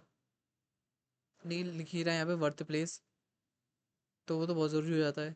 जैसे कि आप ऐसे मान के चलो, अगर आपकी शादी होगी, शादी में आपसे क्या पूछा जाता है कुंडली में कि आपका बर्थ प्लेस कौन सा है? पूछा जाता है, नहीं पूछा जाता है? या फिर आप पूछो बर्थ प्लेस का क्या करना है आपको, कि क्यों पूछोगे? आपकी हिम्मत कैसे होगी पूछने की बर्थ प्लेस? ऐसे थोड़ी करोगे। इसमें लिखा है तो कुछ काम के लिए लिखा होगा। और प्रिंटिंग प्रेस का क्या यूज़ हुआ? जी हाँ, फ्लोरेंस, वेनिस और रोम को माना जाता है, मतलब बेसिकली आप मानो इटली में मानो, Italy is the birth place of Renaissance. अब इटली में कौन कौन से जगह होते हैं? फ्लोरेंस, वेनिस और रोम में, ठीक है? अब रोल क्या था भैया प्रिंटिंग प्रेस का, ये बता दो। अब प्रिंटिंग प्रेस का रोल खुद ही सोचो। आपके पास सिर्फ अभी हमने क्या देखा, एक ही बुक थी अभी तक, ठीक है? आप उसमें कुछ पढ़ नहीं पा रहे थे, आप कोई क्वेश्चन नहीं पूछ पा रहे थे। लेकिन जैसे ही प्रिंटिंग प्रेस आया, अलग अलग बुक्स प्रिंट होने लगी, अलग अलग लिटरेचर प्रिंट होने लगी, ठीक है? लोगों को अलग अलग जो उनकी बाइबल थी उनको लोकल लैंग्वेज में प्रोवाइड होने लगी, ठीक है? लाइक किसी ने ना किसी ने like, पहला कदम उठाया था। जैसे हमने रिफॉर्मेशन में क्या देखा था कि बहुत सारे ऐसे स्कॉलर्स रहे हैं, ऐसे बहुत सारे लोग रहे हैं जो कि इसको लोकल लैंग्वेज में प्रिंट करवाने के लिए मांग करते हैं, या फिर लोकल लैंग्वेज में अवेलेबल कराने के लिए मांग करते हैं बाइबल को। ये नहीं कि रिफॉर्मेशन के टाइम पे ऐसा हुआ था, ये पहले से ही चल रहा था। जो हमारे बहुत से ऐसे स्कॉलर्स हैं जिनको कि नज़रअंदाज कर दिया गया है, क्योंकि वो हमारे सिलेबस में नहीं आते हैं उस टाइम पीरियड में, तो उनके बारे में हम नहीं पढ़ते हैं। जैसे कि अभी महात्मा गांधी, हम इंडिपेंडेंस के लिए बात करते हैं, ऐसा नहीं है कि वही से पहले आए थे कि इंडिपेंडेंस दिलवाना है, दिलवाना है, दिलवाना। उससे पहले भी बहुत लोग आए थे, लेकिन किसी का जिक्र नहीं होता। उन लोगों ने मेहनत की थी, लाइक इनिशिएटिव लिया था, लेकिन उन्हें इंडिपेंडेंस दिलवानी दी थी, ठीक है? वैसे ही सबने कोशिश करी बाइबल प्रिंट हो जाए, उनको लोकल लैंग्वेज में मिल जाए, लेकिन उन्हें करवा नहीं दी थी। उन आने वाले बाद वाले जो जिन्होंने करवा दी उनका नाम हो गया था। समझ गए, नहीं समझ गए? तो प्रिंटिंग प्रेस का यही था कि मतलब लोगों तक ज़्यादा ज्ञान पहुंच रहा था, ज़्यादा नॉलेज मतलब कि प्रिंट हो रही थी, ज़्यादा लोगों तक पहुंच रही थी। वो आगे बताऊंगा बेसिकली मैं आपको, इसलिए तो बस मैंने आपको शॉर्ट में बताया था, ठीक है? उसके आगे हमारा ये था, इसको भी देख लो, रिनाइसेंस अचीवमेंट्स।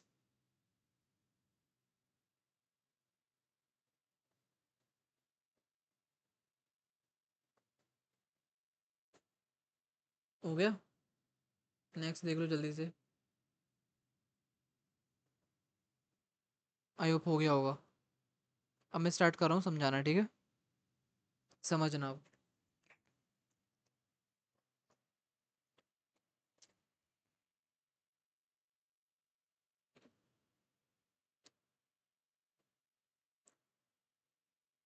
मेडिवल एज या फिर मेडिवल यूरोप।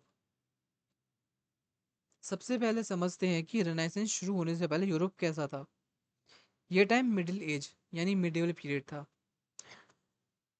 इस टाइम पे सोसाइटी फ्यूडल थी। ठीक है, लिखा हुआ है, सब कुछ लिखा हुआ है, ठीक है। मतलब एकदम लेडर जैसे, ऊपर किंग, फिर नोबल्स, फिर नाइट्स और सबसे नीचे पीजेंट्स। थे नहीं थे, ऐसे बताया था मैंने, पहले ही बताया था रिफॉर्मेशन जब कराया था। इसके अलावा नॉलेज और एजुकेशन सिर्फ चर्च के कंट्रोल में थी। ध्यान से सुनना जो मैं बोल रहा हूँ, वहाँ पे चर्च डोमिनेशन था। आर्ट और लिटरेचर सिर्फ रिलीजियस थे, और साइंटिफिक प्रोग्रेस लगभग रुक ही गया था। मतलब पूरा यूरोप एक तरह से बंद दिमाग की दुनिया में जी रहा था। समझ गए? जो हमारा मेडिवल यूरोप वाला जो मेन ये जो था, ठीक है। कोई क्वेश्चन नहीं कर सकता था। ब्लैक डेथ क्या है, इसको भी बताऊंगा मैं, ब्लैक डेथ के बारे में भी, ठीक है। अब प्रॉब्लम क्या क्या थी मिडिल एज में। अब सवाल आता है कि अगर सब सही चल रहा था तो बदलाव क्यों आया, प्रॉब्लम क्या कहाँ थी। सबसे बड़ी प्रॉब्लम थी ब्लैक डेथ, जो कि कब आई थी हमारी, 1347 टू 51 तक चली थी, ठीक है। एक प्लेग जिसने 1/3 यूरोप की पॉपुलेशन खत्म कर दी।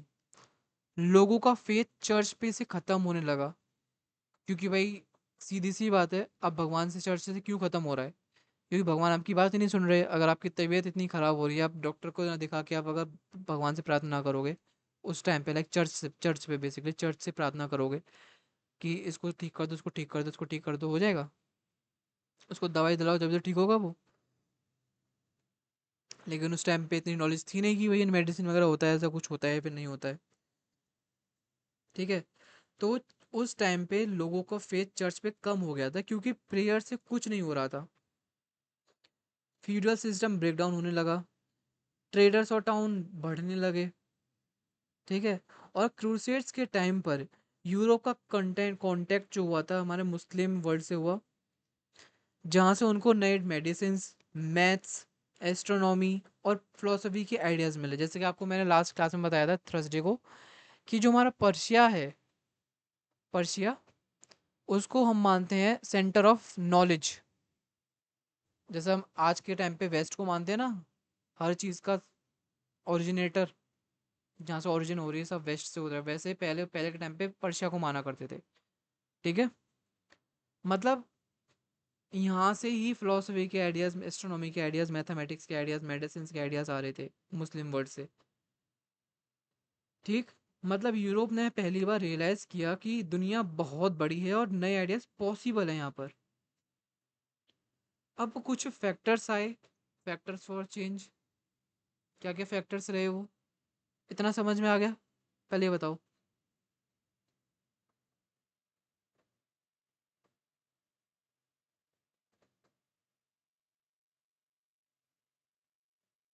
यशी,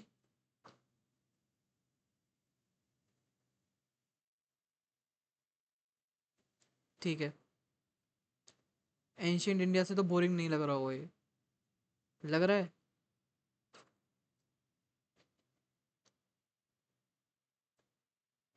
बोरिंग के लिए वोट करोगे तो एंशियंट इंडिया को करोगे, तो इंडिया को करोगे फिर इसको।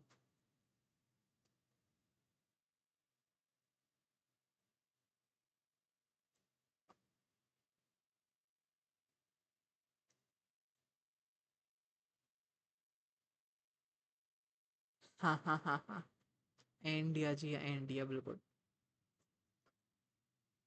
ठीक है। अब आते हैं हमारे कुछ न्यू फैक्टर्स। अब एक और बड़ी चीज़ हुई यहाँ पे, 1453 में कॉन्स्टेंटिनोपोल फॉल हुआ, यानी गिर गया, फॉल ऑफ कॉन्स्टेंटिनोपोल देखा गया, ठीक है। और जो ग्रीक के स्कॉलर्स थे, इटली भाग गए अपने पुराने मैन्युस्क्रिप्ट्स के साथ, क्योंकि जो मैन्युस्क्रिप्ट थे वो नॉलेज था, नॉलेज था पूरा, नॉलेज, नॉलेज सॉरी ट्रेजर था पूरा, ट्रेजर किसका, नॉलेज का, ठीक है। इटली के जो इटली के सिटीज़ थे इटली की सिटीज जैसे फ्लोरेंस, वेनिस, रोम ट्रेड में बहुत रिच बन गए थे। मेडिसी जैसे मर्चेंट फैमिलीज ने आर्ट और लर्निंग को पैसे दिए। मेडिसी हमने देखा था ना, मेडिसी ये वाले। अरे कहाँ ये। और सबसे बड़ा invention printing press by Gutenberg. किसने किया था ये? GUTEN। पता नहीं आगे क्यों नहीं लिख पा रहे। GUTEN गुटेनबर्ग इन 14।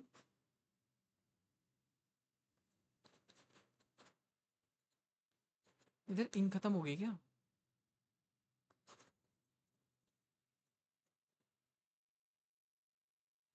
भाड़ में जाओ। इन 1450s, ठीक है, लिखा हुआ है वैसे 1450s इधर प्रिंटिंग प्रेस के आगे, ठीक है। अब नॉलेज रॉकेट की स्पीड से स्प्रेड होने लगा। ये आप ही बताओ, उस टाइम मतलब कि प्रिंटिंग प्रेस को उस टाइम का इंटरनेट मान सकते हैं? हाँ या ना?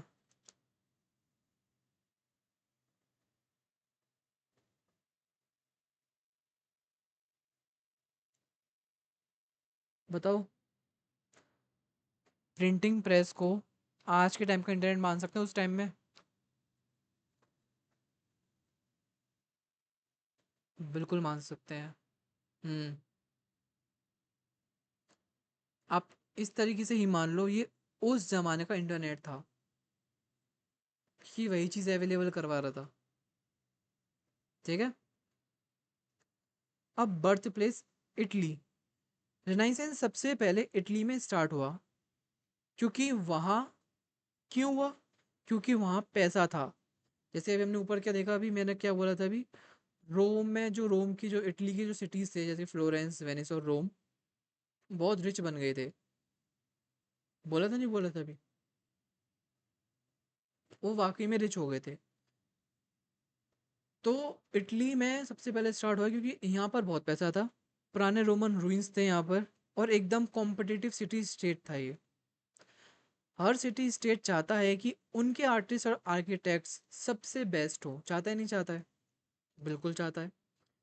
फ्लोरेंस इसको क्रैकेड ऑफ रेनाइसेंस कहा जाता है।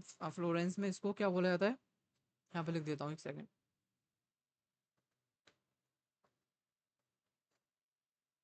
फ्लोरेंस में बोला जाता है इसको क्रेडल ऑफ रेनाइसेंस,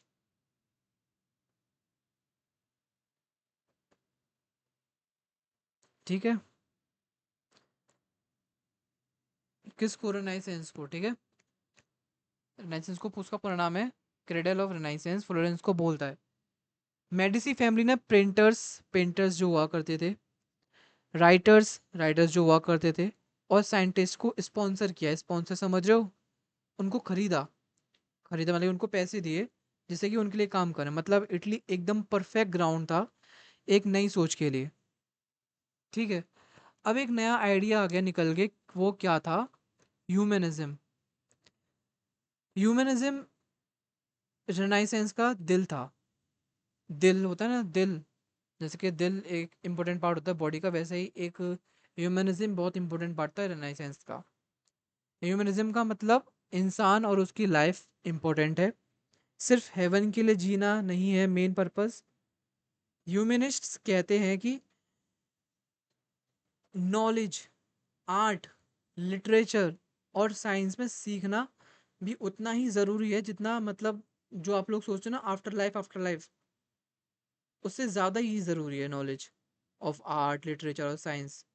सीखना ज़्यादा ज़रूरी है। एक नए आइडियल का जन्म जन्म हुआ, रेनाइसेंस मैन, ठीक है। जो एक साथ पेंटर भी हो, साइंटिस्ट भी हो और थिंकर भी हो। एग्जाम्पल कौन क्या हो सकता है इसका? क्या हम इसको लियोनार्डो दा विंसी बोल सकते हैं? हम्म। जैसे एग्जाम्पल मान लेते हैं लियोनार्डो दा विंसी, ठीक है। अब achievements, achievement of Renaissance, art एकदम बदल गया। पहले पेंटिंग फ्लैट और बोरिंग थी, अब उनमें पर्सपेक्टिव्स आने लगे, रियलिज्म आने लगा, एक डेप्थ आने लगी। ठीक है। लियोनार्डो दा विंसी की जो मोनालिसा, आपने सबको सुना ही होगा, मोनालिसा और द लास्ट सपर बनाई थी। लास्ट सपर की फोटो दिखाऊं आपको, एक सेकंड को। किस किस को स्पॉन्सर करा था भैया मेडिसी फैमिली ने? मेडिसी फैमिली ने किस किस को स्पॉन्सर किया था? बेसिकली क्या था, उन्होंने राइटर्स, पेंटर्स, साइंटिस्ट्स, इन सबको स्पॉन्सर किया था। ठीक है। आपने लास्ट सपर देखा होगा, लास्ट सपर, लास्ट सपर पेंटिंग।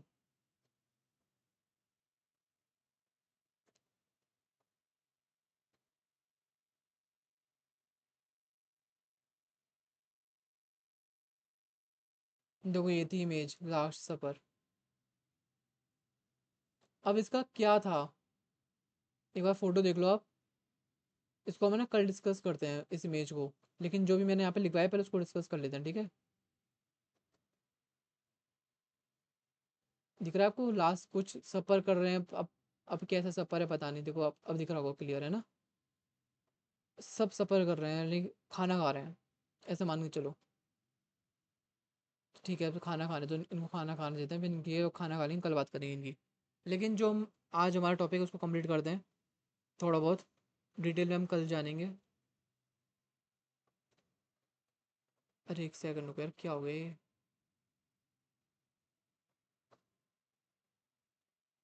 कल बताते हैं, कल बताते हैं।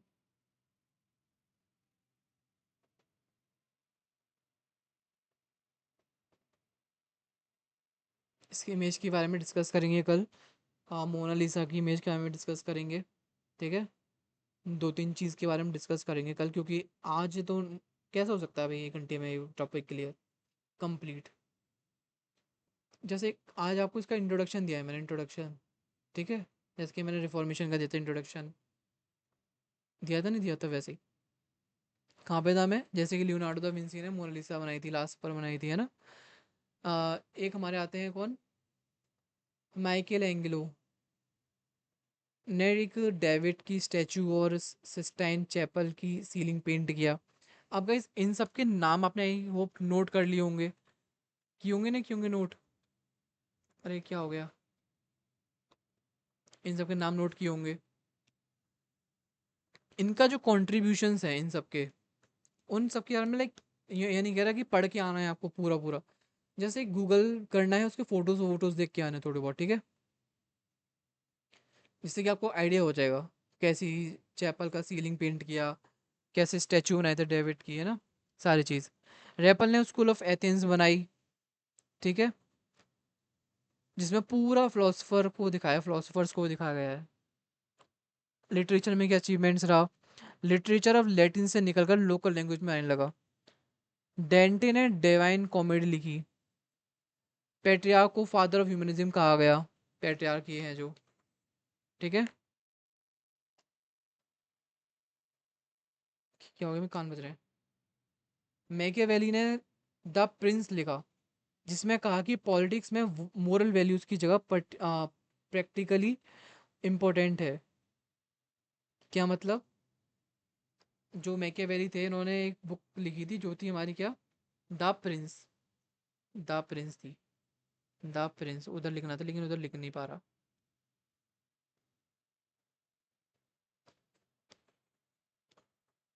द प्रिंस लिखी उन्होंने, ठीक है। जिसमें कि उन्होंने बोला पॉलिटिक्स में मोरल वैल्यूज की जगह प्रैक्टिकल है और बहुत ज़्यादा इंपॉर्टेंट है, ठीक है, एकदम आज के टाइम की पॉलिटिक्स की, ठीक है। हम देखें साइंस और नॉलेज में उसका क्या अचीवमेंट रहा रेनाइसेंस का। वो ऐसा रहा, साइंस में धमाका हो गया। कोपरनिकस ने बोला कि अर्थ नहीं, सन सेंटर में है। पहले क्या होता था भैया, अर्थ सेंटर में, सन इसका चक्कर लगा रहा है, ठीक है। लेकिन ये चेंज होके कोपरनिकस ने बोला कि अर्थ सेंटर में नहीं है, सन सेंटर में है। ये एक हमारे हेलियोसेंट्रिक थ्योरी कहलाती है, ठीक है, हेलियोसेंट्रिक थ्योरी। आपको लिख लेना है, आपको कोपरनिकस ने क्या दिया था, हेलियोसेंट्रिक थ्योरी। आपको ये एग्जाम में मेंशन करना ही वाला अच्छा लगेगा। Heliocentric theory. ठीक है। गैलीलियो ने टेलीस्कोप से प्रूव दिया और प्लैनेट्स का ऑब्जर्वेशन किया गैलीलियो ने। ठीक है।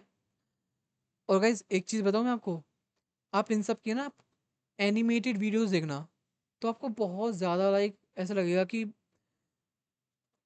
आप वो लोग आपके सामने ही कर रहे हैं सब कुछ। एनिमेटेड वीडियो तो समझते होगे ना, वैसे वाला। जो हमारे वेसेलियस थे उन्होंने ह्यूमन ऑटोनॉमी पे स्टडी करी। ठीक है। ऐसे और भी हमारे आए थे दिग्गज लोग जिन्होंने और साइंटिफिक मेथड्स दिए। उन्होंने बोला कि जो लॉजिक है उसको हटा के, सॉरी लॉजिक नहीं, फेथ को हटा के आप ऑब्जर्वेशन करो, एक्सपेरिमेंट्स करो, उसके बेस पे नॉलेज गेन करो। ठीक है। अब आर्किटेक्ट पे हमारे क्या क्या अचीवमेंट्स रहे। आर्किटेक्ट में ग्रीक और रोमन स्टाइल का रिवाइवल हुआ। डोम्स, आर्क्स, कोलम वापस पॉपुलर हुए। ठीक है। ये जो हमारे ब्रूनेलेशी थे, उनका डोम था फ्लोरेंस कैथेड्रल में, यानी एक पैलेस में बनाया गया। पैलेस में मान लो लाइक रॉयल चर्च का डोम बनाया जो रेनाइसेंस का सिंबल बन गया बाद में। ठीक है। अब यहाँ पे spread spread to north Europe. Northern renaissance मतलब नदर्न रेनाइसेंस में क्या क्या हुआ था। स्प्रेड बियॉन्ड इटली, इटली के बाहर भी फैला ये, जिसके प्रिंटिंग प्रेस और ट्रेड की वजह से रेनाइसेंस आइडिया इटली से बाकी यूरोप में फैल गया। नीदरलैंड में इरेस्मस ने चर्च को क्रिटिसाइज किया। इंग्लैंड में थॉमस मूरे थे एक, थॉमस मूरे ने यूटोपिया लिखा और शेक्सपियर ने अपनी प्लेस में ह्यूमन इमोशंस एक्सप्लोर किए। Got it. जो हमारे जर्मनी में थे ड्यूर और फ्लेंडर, मी जैन वैन, इनका पूरा नाम यही है, फ्लेंडर मी जैन वैन यूएक। इन्होंने आर्ट को और रियलिस्टिक बनाया। ठीक है। नॉर्थ नेसेंस थोड़ा ज़्यादा रिलीजियस और रिफॉर्मिस्ट था एज कंपेयर टू इटली। ठीक। इसके अलावा इम्पैक्ट क्या क्या रहा। इम्पैक्ट जो कि हमने लास्ट स्लाइड में देखा था और लिखा था, इम्पैक्ट हमारा ये रहा, रेनाइसेंस ने यूरोप को हमेशा के लिए बदल दिया। भाई सीधी सी बात है, अगर इम्पैक्ट आ रहा है तो ऐसा तो नहीं है कि भाई 5-6 मिनट का चेंज है फिर उसके बाद 10 मिनट बाद चेंज हो जाएगा सब कुछ, क्या हो गया। बिल्कुल चेंज हो जाएगा। इंटेलेक्चुअल बेसिस पे चेंज हुआ, हमारा कल्चरल बेसिस पे चेंज हुआ, हमारा रिलीजियस बेसिस पे चेंज हुआ, रिफॉर्मेशन आया। ठीक है। पॉलिटिकल बेसिस पे चेंज हुआ, जिसमें कि मैकियावेली ने एक आइडिया दी मॉडर्न स्टेट की। ठीक है। सोशल लेवल पे चेंज हुआ, मिडिल क्लास और मर्चेंट क्लास पावरफुल हुए इस टाइम पे। ठीक है। लॉन्ग टर्म में रेनाइसेंस ने इलाइटनमेंट को मॉडर्न एज का बेस बना दिया। ठीक है। इनलाइटनमेंट आप पढ़ोगे 4 सेमेस्टर में, ये भी बहुत ज़्यादा इंपॉर्टेंट टॉपिक आता है। लाइन्स इनलाइटनमेंट और साइंटिफिक रिवॉल्यूशन बहुत इंटरलिंक्ड है एक दूसरे से, लेकिन अभी आपको नहीं पढ़ना ये दोनों। ठीक है। तो हम देखें तो बेसिकली जो रेनाइसेंस था बेसिकली एक रीबर्थ था, पुराने क्लासिकल आइडियाज़ का दोबारा जन्म और नए आइडियाज़ का एक्सप्लोजन। ठीक है। नए नए आइडियाज़ आ रहे थे बाहर।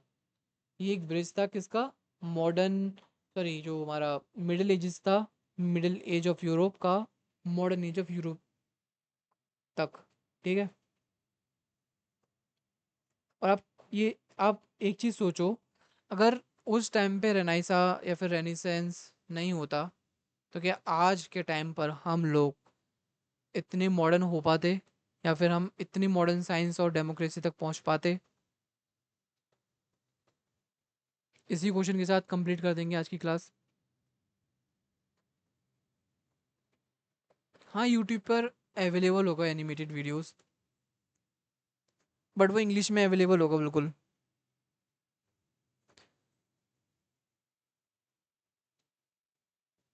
बताओ जो क्वेश्चन मैंने पूछा।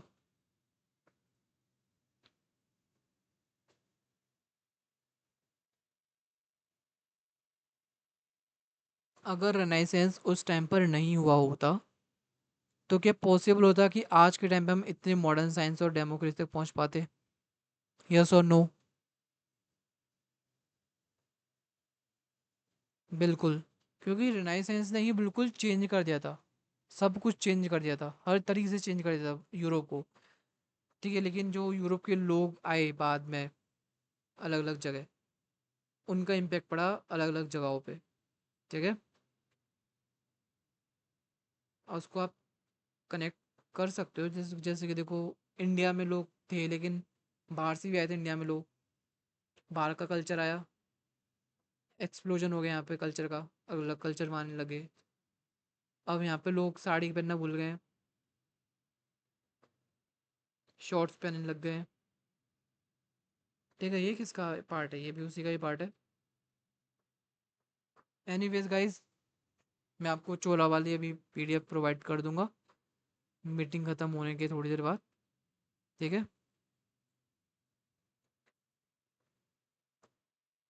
हाँ, ग्लोबलाइजेशन किसकी वजह से आया? अगर नए आइडियाज़ उस टाइम पे इमर्ज नहीं होते क्या?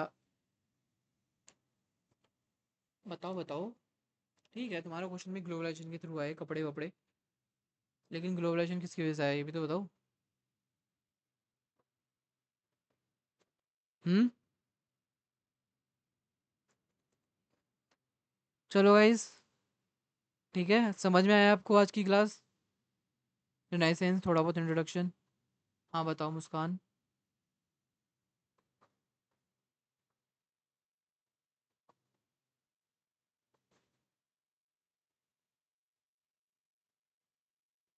और एक बार चोला को है ना, चोला एम्पायर को खुद पढ़ना और लिखना।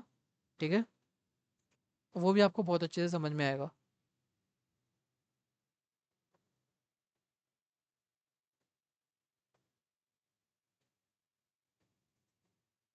एक्चुअल में इंडियन हिस्ट्री नहीं है हार्ड, लेकिन एंशियंट हमें इतने गंदी तरीके से पढ़ाई जाती है जिससे कि हमारा बेस ही बेकार बन जाता है, उसे कैसे भी खड़ी हो जाएगी building. The crisis of opium war was not a full result of Chinese stagnation and Western dynamism. Do you agree? इस क्वेश्चन के लिए कहाँ से रीड करूँ? एक फेयर बैंक बुक का नाम है, फेयर बैंक।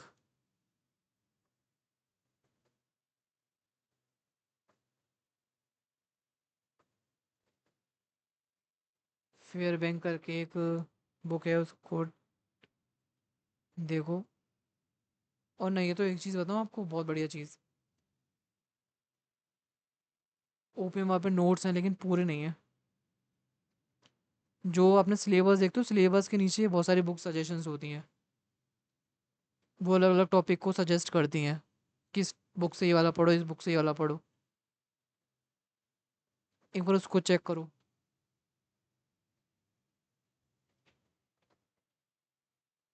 उससे आपको आइडिया मिल जाएगा कि कहाँ से पढ़ना चाहिए ये वाला, है ना?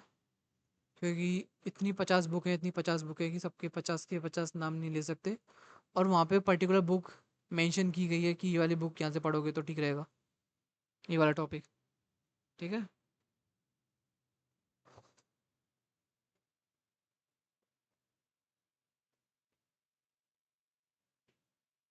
ठीक है गाइस।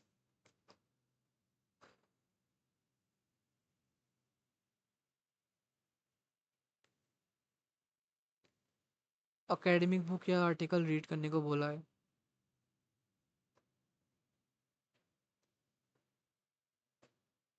ये क्या है एकेडमिक बुक? अरविंद से ना?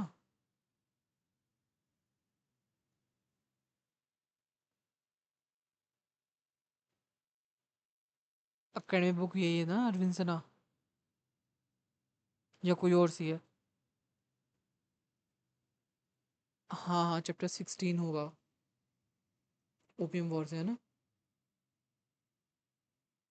अरविंद से ना, ये अरविंद से ना मोटी सी है बहुत, छोटी सी मोटी सी।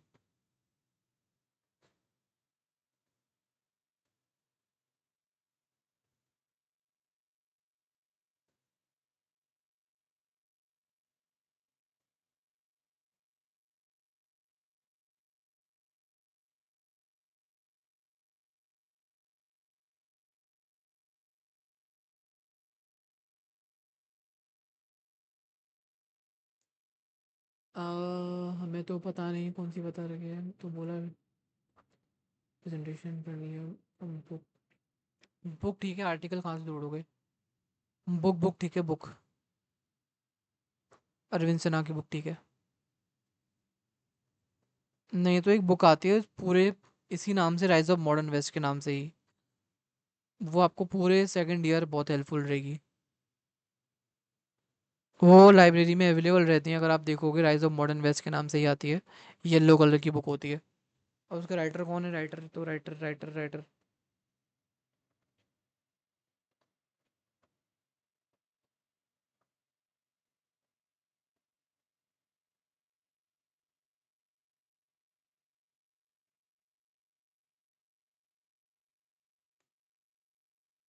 टॉपिक।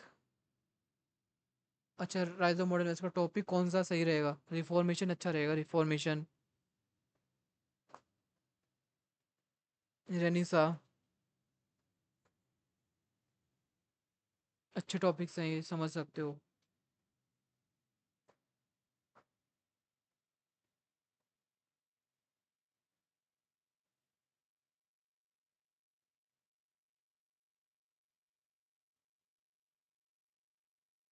उस बुक का नाम मैं देख रहा हूँ, एक सेकंड को। Rise of modern waste.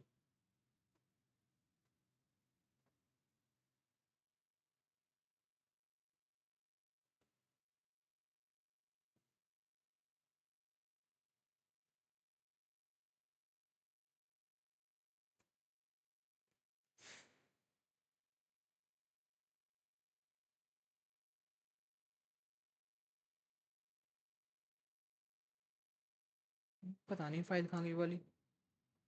मैंने पूरी पीडीएफ बनाई थी और वो पीडीएफ ही नहीं मिल रही। लाइक मैंने खुद लाइब्रेरी से लेके आया था, उसके फोटो वोटोज खींचे थे। अब ना ही वो बुक मिल रही और ना ही उसका फोटो। आप उस पर सर्च करना गूगल पे, rise of modern West, modern West book.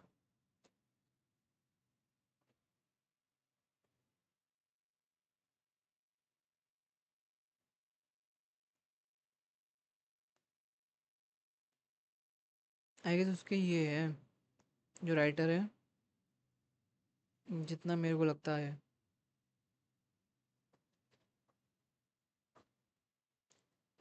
कौन लगता है? मेरे को लगता ही नहीं है कुछ।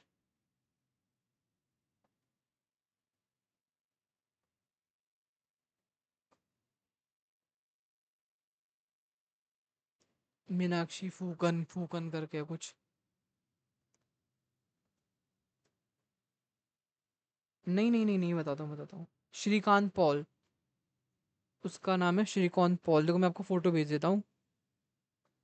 ये वाली बुक है, लाइब्रेरी में देखना अगर अवेलेबल हो तो। बहुत बहुत अच्छी बात है, लाइक बहुत अच्छी बात। देखो ग्रुप पे मैंने फोटो भेजा है। श्रीकांत पॉल की बुक के राइटर का नाम है। रिसीव हुआ? देखना लाइब्रेरी में अवेलेबल हो तो ठीक है। और उसमें पूरा जैसे सिलेबस दे रखा है, पूरा का पूरा बिल्कुल सही रहेगी। इसको एक बार लाइब्रेरी से देखो,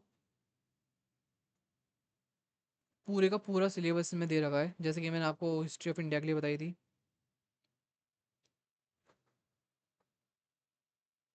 और आप हिस्ट्री ऑफ चाइना के लिए जानना चाहते हो, फेयर बैंक के अलावा एक आती है शिव कुमार की।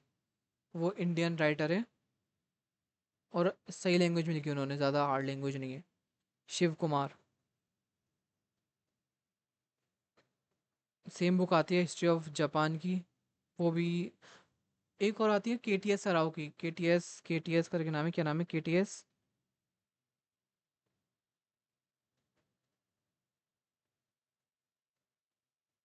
एक सेकंड को। हम्म,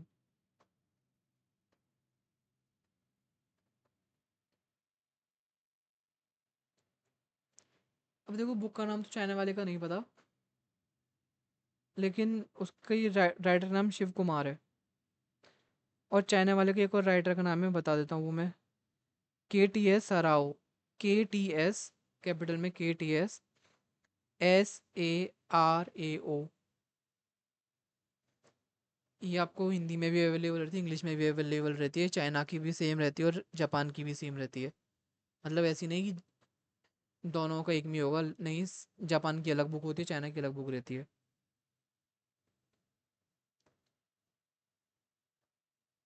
और ठीक है, ये अगर आप ढूंढोगे तो ऑनलाइन भी मिल जाएगी कहीं ना कहीं।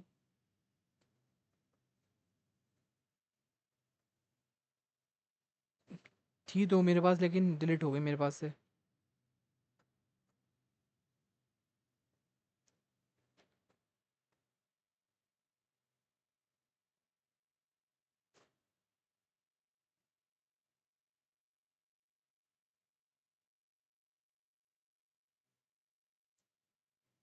कौन सी बुक का नाम?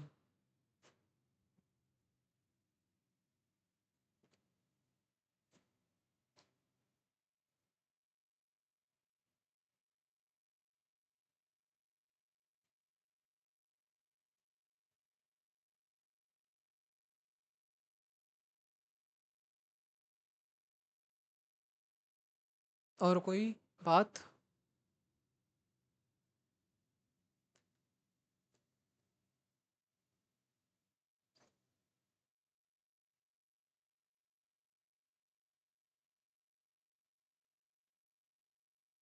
चलो ठीक है, बाय बाय, टेक केयर।